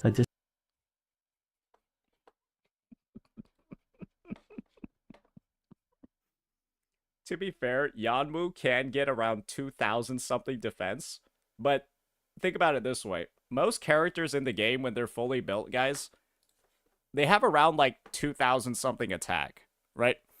if you saw an 8% scaling on 2,000 something attack, you would consider that one of the worst moves in a character's kit. And the thing is, Yanwu just has that, like, on his fucking coords. And I do think you get around, like... Yeah, like, base defense of this game, it scales pretty okay, right? And even on, like, Yanwu at, like, level... Right? His base defense at, like, level 80 is already, like, this high. And so you would think, oh, maybe it's, like, somewhat substantial. No. It's still literally fucking nothing. That's a disappointingly paltry amount. Even Verena, who's meant to be the healer of the group, can do more damage per instance of her follow-up attacks. Most other units with coordinated attacks have scaling to the tune of no less than 30% of their attacking damage, oftentimes in the 60+ range. Suffice to say, he's not going to be doing all that much. I think, to be fair, though, he does end up with more defense than other characters, and I think the Verena comparison is a little off, because Verena doesn't actually build that much attack. She builds more like ER instead. Her attack is actually kind of low in most setups. There is some utility in his Liberation and Forte where he's supposed to shred enemy vibration faster than others can, leading to the boss getting staggered more quickly. Just one thing, vibration reduction scales off damage dealt, and with his personal damage being so poor, they kind of cancel each other out. Sequences can usually make up for a 4-star poor baseline and bring them on a level more competitive to 5 stars, but that's a cold comfort for Yuenwu. I will acknowledge S3 somewhat alleviates the low DPS of his skill by tacking on an extra 20% of his defense, but beyond that, his sequences are all over the place. S1 gives him more attack speed, S4 makes him a shielder, S6 buffs everyone's defense, S5 gives him more liberation damage. There's no real through line connecting his sequences.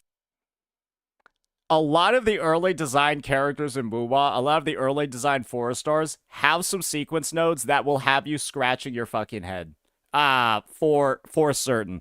Another character that I hope he brings up is Alto, and of course Tauchi. Causing him to be all over the place. Believe it or not, Yuenwu has the shortest rotation time in the game, even shorter than Sanhua. The only reason that's the case though is because there's no real point in staying on him besides getting off his skill and echo. Back when the rejuvenating glow set was one of the only ways to buff party members, you could run the Originite Type 4 weapon on him and get one basic attack off to get the bonus attack for his team. This is the most copium shit on the fucking planet. This was the most copium shit on God's green fucking earth. When people were running Originite weapons and then the 5-piece healer set, 4-piece bonus. Uh-oh! Typo! Yeah, so when people were running the 5-piece rejuvenating glow and then also running Originite weapons, that's how you know, like, that character's kit was, like, kind of fucked up. Because you're basically just slotting them in because you don't have a Verena to use on the other side. But outside of that, there just isn't much he offers in return for investing in him. Even his synergy with Jinxi leaves a lot to be desired. By this point, we have plenty of secondaries who can run with her and either drive her Forte circuit more efficiently or supply their own personal damage. Defense scaling is also a pain point for him, and to a similar extent Talchi. Right now we just don't have good weapons or echoes that can play into that sort of niche, much less a full-on team. If in the future we get a defense scaling DPS, then Yuenwu's S6 can potentially make him a fantastic free-to-play secondary for that character, but I don't think it's in the cards at the moment. It's a rough set of circumstances to be in. He has neither the personal numbers nor the infrastructure to make a playstyle like his work, and his unique job of being a breaker unit, so to speak, hasn't really stood the test of time in the modern day since breaking enemies is directly tied to one's personal damage. I think Vars does bring up a very interesting point over here, because this S6, 32% defense is... You compare that to other S6s in the game. 20% attack. If there is, you know, potential defense scaling DPS, like... I don't know. Wait, let me just review these all real fast. Okay, no, that's the only one. All his other nodes are dog shit. Yeah, maybe that's not going to cut it. Now that I think about it, yeah, maybe it won't. Of which he does very little. Next we're going to talk about Alto. Despite Arrow getting a big overall in 2.3 and 2.4, very little of it was able to benefit Alto, and the guy's in desperate need of it. I have strong opinions about this character. Like Yuenwu, it's hard to accurately pinpoint Alto's playstyle since he can run him either as a main attacker or secondary. On the main attacker side, Alto's Liberation summons a gate wherein if you shoot through that gate, it acts as a booster, increasing the attack strength of his shots. The remainder of his playstyle revolves around collecting mist drops as a form of ammo, dealing additional damage with each of your attacks. He's also able to spawn decoys that taunt enemies, giving him decent survivability since they can also taunt bosses. On the buffing side, Alto's got one thing going for him, an arrow damage buff on his outro skill, and he's the only one who can buff that type of damage. That's actually it. It's a worthwhile buff, mind you, but much of Alto's kit was built around him being an attacker than a buffer. Now, he was meant to be played in like a dual DPS team, which is pretty clear from the fact that he has good personal damage. He has good personal damage as well as that outro skill buff. You can almost view him as a bit like an arrow Chang Li. The problem is that there's no arrow unit that works with him particularly well. Like, Jian just prefers a hypercarry playstyle with like a Mortifi to just buff him. And he's sort of just existing in like this weird state where he doesn't really seem to do anything properly. Now, unlike Yuanwu, there's a bit more working in Alto's favor, but at the same time it doesn't really measure up to the current expectations of the game. Probably the main thing about Alto that holds him back is the fact that he has no proper place in the meta. Okay, can we all just... Fairy Claws, do you need a fucking GoFundMe? Do you need a GoFundMe for new glasses?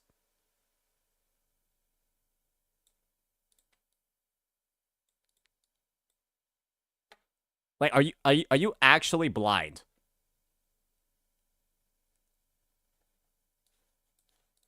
Every role in which you can think to put him in is only fulfilled partially, never completely. For instance, Alto can be played as a secondary to Jian with his outro skill, but there's nothing else he can provide, whereas Mortifi can give heavy attack damage, the same attack type that Jian works with, and he can bring us some damage of his own, among other things. True. Alto's performance as a DPS unit is passable enough to where a sufficiently invested team can hold down a side tower in TOA, but therein lies a critical deficiency affecting Alto. He's all normal attacks. Why is that a problem? It's because he's a gun wielder. Gun wielders don't have the same built-in area coverage of other weapons, leading to him being functionally worthless in AoE scenarios.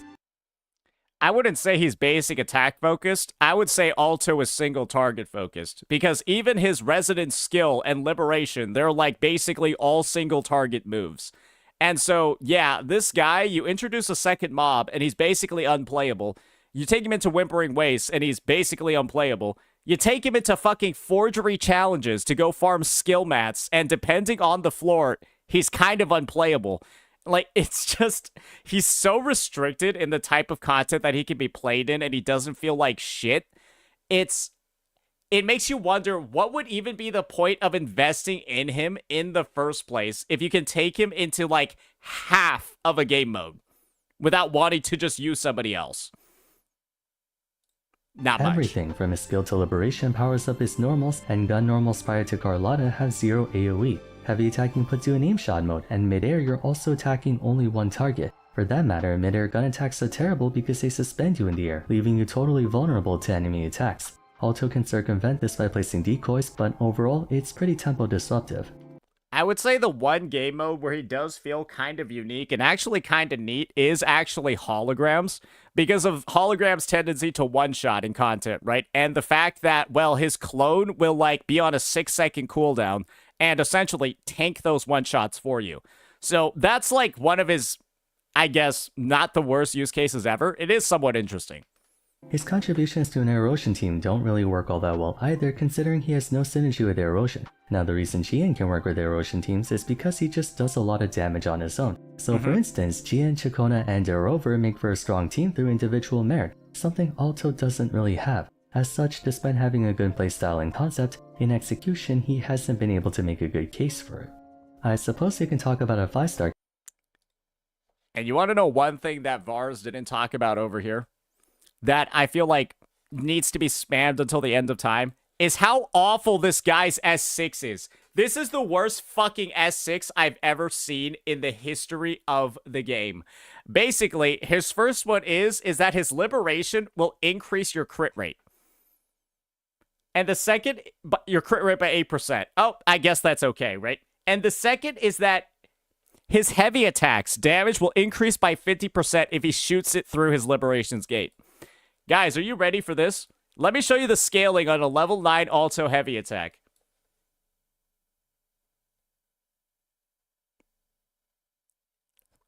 A level 9 Alto charge shot, fully charged, deals 74.88% damage. Who cares about buffing this by 50%? If you multiply 0 by anything, it's still 0. And this is functionally as close to 0 I might have seen an attack be in a kit before. This is almost malpractice. Like, this would just inspire people to get the S6 and then try using his heavy attack. And then they proceed to see his heavy attack deal like 2,000 damage. Like, bro, like... It has to be like a bug, but it's been in the game this like entire time. And the thing is, the rest of his nodes aren't even like that bad. And the thing that would have made him low-key somewhat viable is if instead of this dog shit S6, he just had the same S6 as like half the 4-star roster. Where it's like, Liberation increases the attack of all team members by 20% for 20 seconds. It's just, he could have just had that. He could have just had, like, Resonance Liberation increases attack by 20% for 20 seconds to the entire team. And, like, he would have just been so much more viable. But instead, you got that useless shit built into his kit. Base for it. I suppose you can talk about a 5-star character to round things out. Mind you, there are way more than 3 units to qualify for this sort of video, but for the sake of posterity, it bears mentioning Calcaro. I'm going to skip the misnaming jokes this time around and get to brass tacks.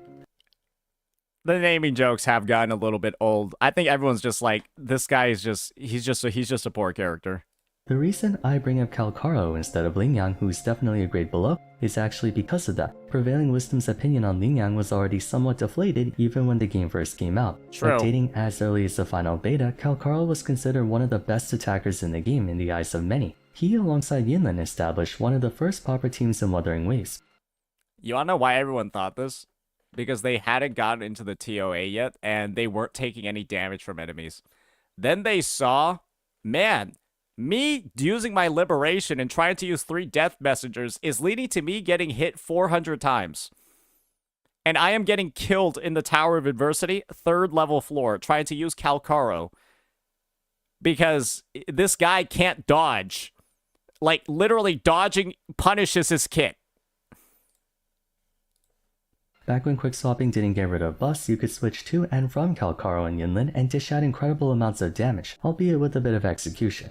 What caused him to go from a top tier to a lesser acknowledged character isn't that he doesn't do that much damage, rather how hard it is to consistently tap into that damage. It would be no exaggeration to say Calcaro's the most unforgiving unit to play in the entire game. Others might have a more strict execution window like Changli, who demands good awareness and understanding of attack patterns to reach her fullest point, but she has the benefit of a consistent baseline. Calcaro, on the other hand, goes from doing good damage to basically doing very little unless you play him perfectly. The problem is, even when you could play him perfectly, you could still get circumstantially screwed over by things like getting interrupted, or the enemy boss moving around a lot, or having to waste time dodging. If it was just him and a stationary enemy doing nothing, then Calcaro can actually do damage on par with high tiers.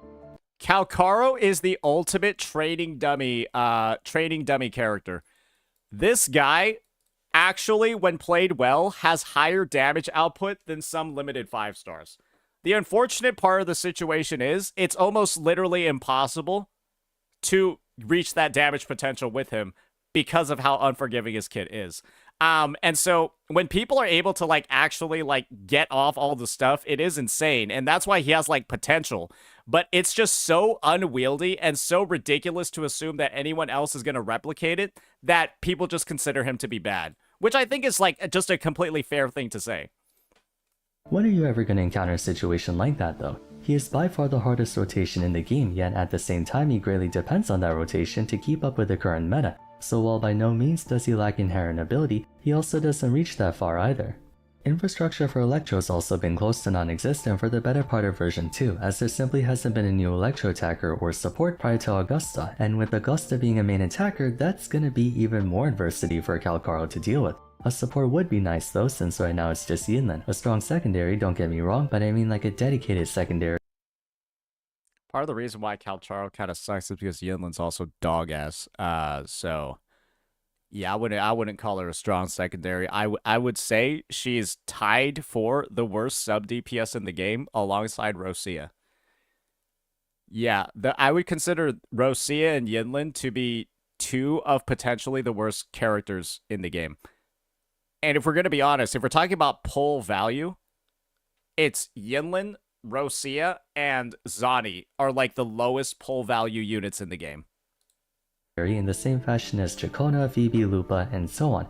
Or that's what I would say if not for a massive elephant in the room, Shangli Yao.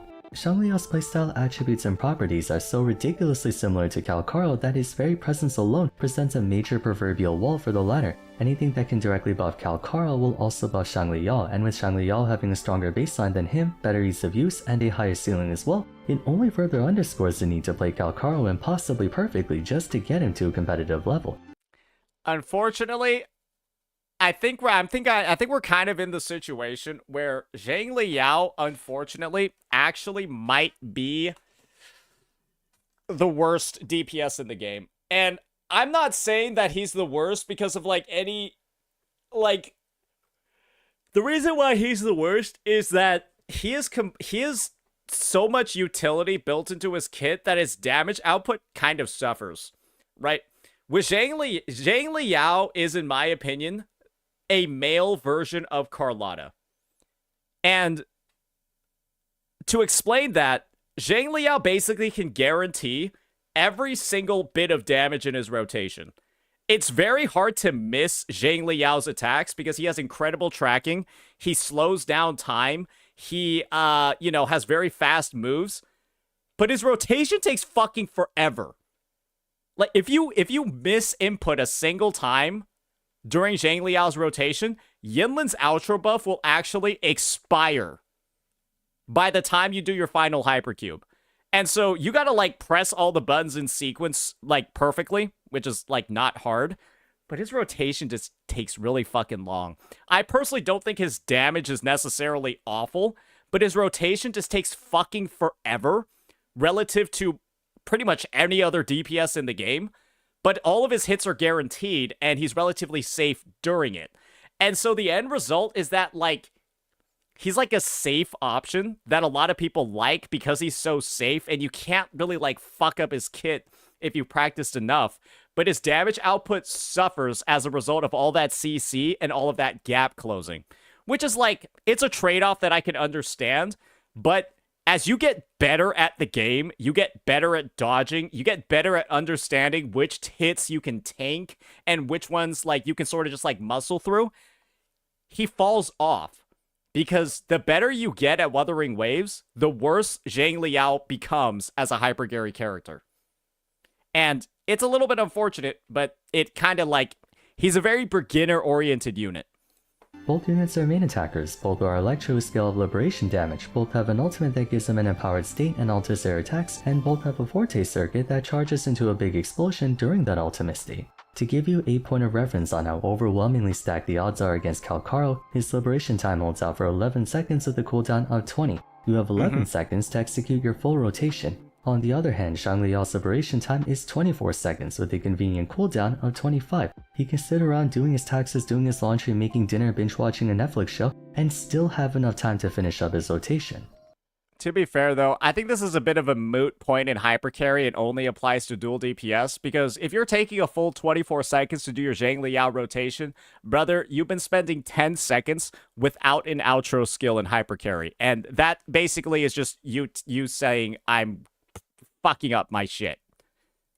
I know it feels bad to make comparisons between characters when most of the time there's enough nuance to differentiate the two, but even a casual player can spend 10 minutes reading and watching what both characters do and arrive at the same conclusion. That conclusion being not only is Calcaro unforgivingly stringent on time, but any opportunity to improve his current standing in the meta gets effectively hijacked by a character who fits the same exact niche as him.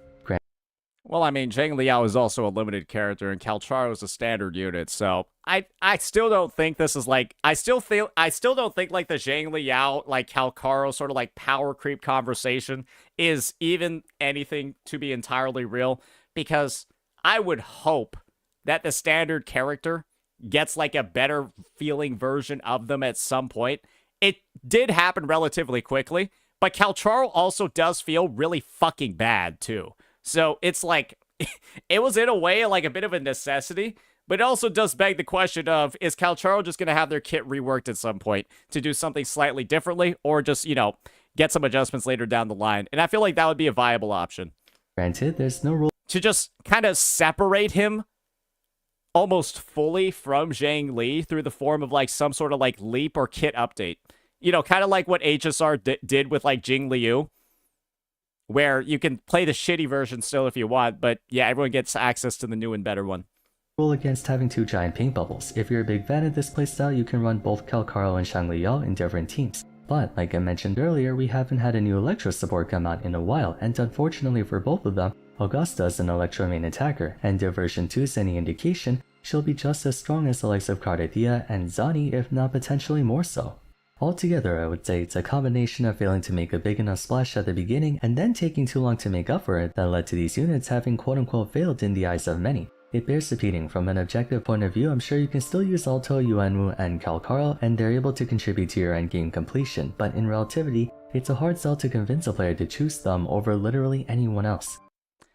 I would say the only person that's genuinely worth playing over here is, ironically enough, probably Calcaro, because he has without a doubt the most viability out of all three of these characters, because Calcaro can at least be played in quick swap. He can at leleast be played in dual DPS and not actually be very bad at all, actually be quite decent in those comps. But yeah, he's a solid like A tier in quick swap if you play him well, but then these other units are just dog shit no matter what you do with them. They're just bad no matter what you do with them. So yeah, I know I shit on him all the time, but he's my pick. Could there be potential for them to be strong in the future? Absolutely. Chisha used to be in the same situation, and now she's a lot better. But Kuro would have to almost explicitly target just those units if they want that to happen. But who knows, I've seen them do a lot of things over the past year. Anyway, what do you guys think about the units I talked about today? Do you agree or disagree with them being considered failed characters? Let me know in the comments down below. That's it for today though, so if you enjoyed the video, I'd appreciate it if you left a like and subscribed. Don't forget to follow me on Twitter @FarsFair. Alright, awesome bid by Vars. And I would dare say, Vars, maybe the next video that comes out is something related to the dog shit 4-stars. The dog shit new 4-stars that have been released. Because I thought this video was going to be a lot more focused on how ass Yohu was and how bad Lumi is, and kind of just like, because I think that one of the worst things you can do to a game is add bad 4-stars. Bad 4-stars are worse than no 4-stars, and at least these guys were in here since release, because God almighty, if they released a character like Yanwu or Alto as one of like the new 4-stars, I think there would have been an actual fucking riot. But then again, Yohu's almost as useless, so yeah, I mean, it's, there is quite a few artifacts in Wuwa, but I guess the thing is that there are so many other options anyways that you never really have to, like, expose yourself to, like, the garbage that's in this game. Like, you don't really feel like you're particularly missing out because you didn't build your Alto or anything like that because they don't have the synergies, right? This isn't like a situation like Arrow Rover where their kit feels like shit, their gameplay feels like shit, a lot about them feel like shit, but they feel like mandatory in some of the meta teams. And so you get this character that feels bad and you feel compelled to play them. You know, if there were like, if a character's gonna feel like shit and have issues, at the very least, I'm glad that they're not like a best in slot on other teams, right? They're keeping their garbage to themselves. In that sense. And that's kind of what it's like for, you know, a lot of these lower rated units. They, you know, they don't end up like bleeding into your overall, into the gameplay that, you know, you're actually enjoying in the game. So, yeah. Bit of a give and take over here, but I think it was a good address too, without a doubt. Some of the most underplayed units on the roster, and that's, well, being done for a good reason. So yeah, great bid by Bars. Let me know what you all thought. Peace. Cool. Cool.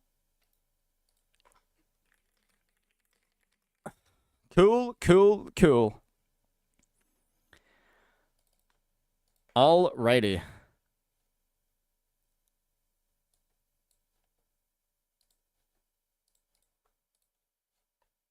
All fucking righty.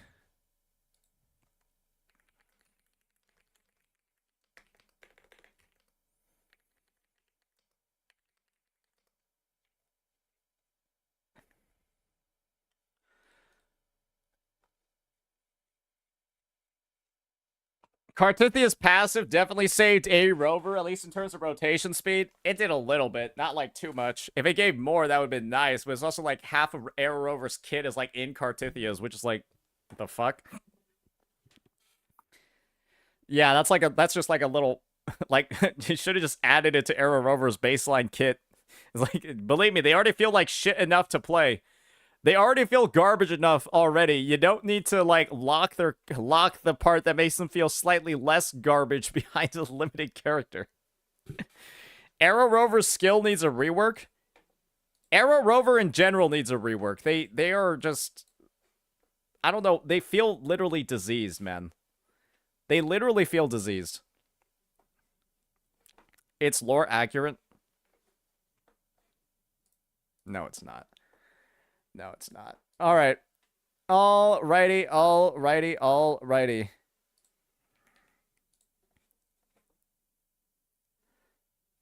Let's see what I've got going on over here. Okay. Any big bits of news that I've missed out on, ladies and gentlemen? Anything crazy that needs my attention right now? Because I'm just going to be entirely honest with you guys over here. Unless there's anything crazy, I do gotta get going on the Augusta guide because she is releasing tomorrow.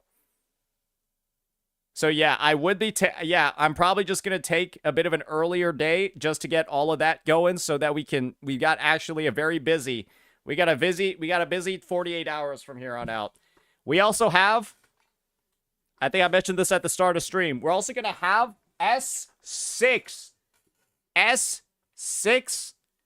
Augusta pulls the morning after she releases alongside a giveaway. Are you streaming tomorrow on the regular schedule or after the 2.6 patch? I think we'll do a mini stream in the morning and then a stream in the evening afterwards. Yeah, we'll probably do a mini stream in the morning tomorrow. Probably like 2 to 3 hours. And then a evening stream after that. But yeah, the S6 is not going to be on our account. It's going to be on a viewer's. I think they let me know like a couple of months ago that they were saving up for her. So yeah, Rene roasted Gian. I don't care, guys. You guys keep talking about like Rene and Rene content like I would give a shit. Why would I? Like, there's no reason for me to care.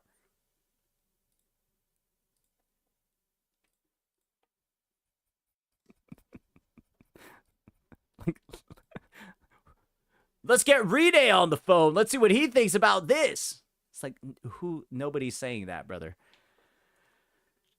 All right. Let me go see who I should raid. Hey, Fury Claw, should I go raid Fobmaster? Hey, should I raid Fob and then get everyone to say free Fury Claws? Nah, I'm gonna leave the old man alone.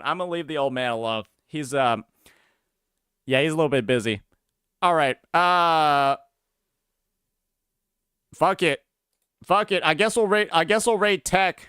Yeah, we'll just raid Tech right now. I'll see y'all later.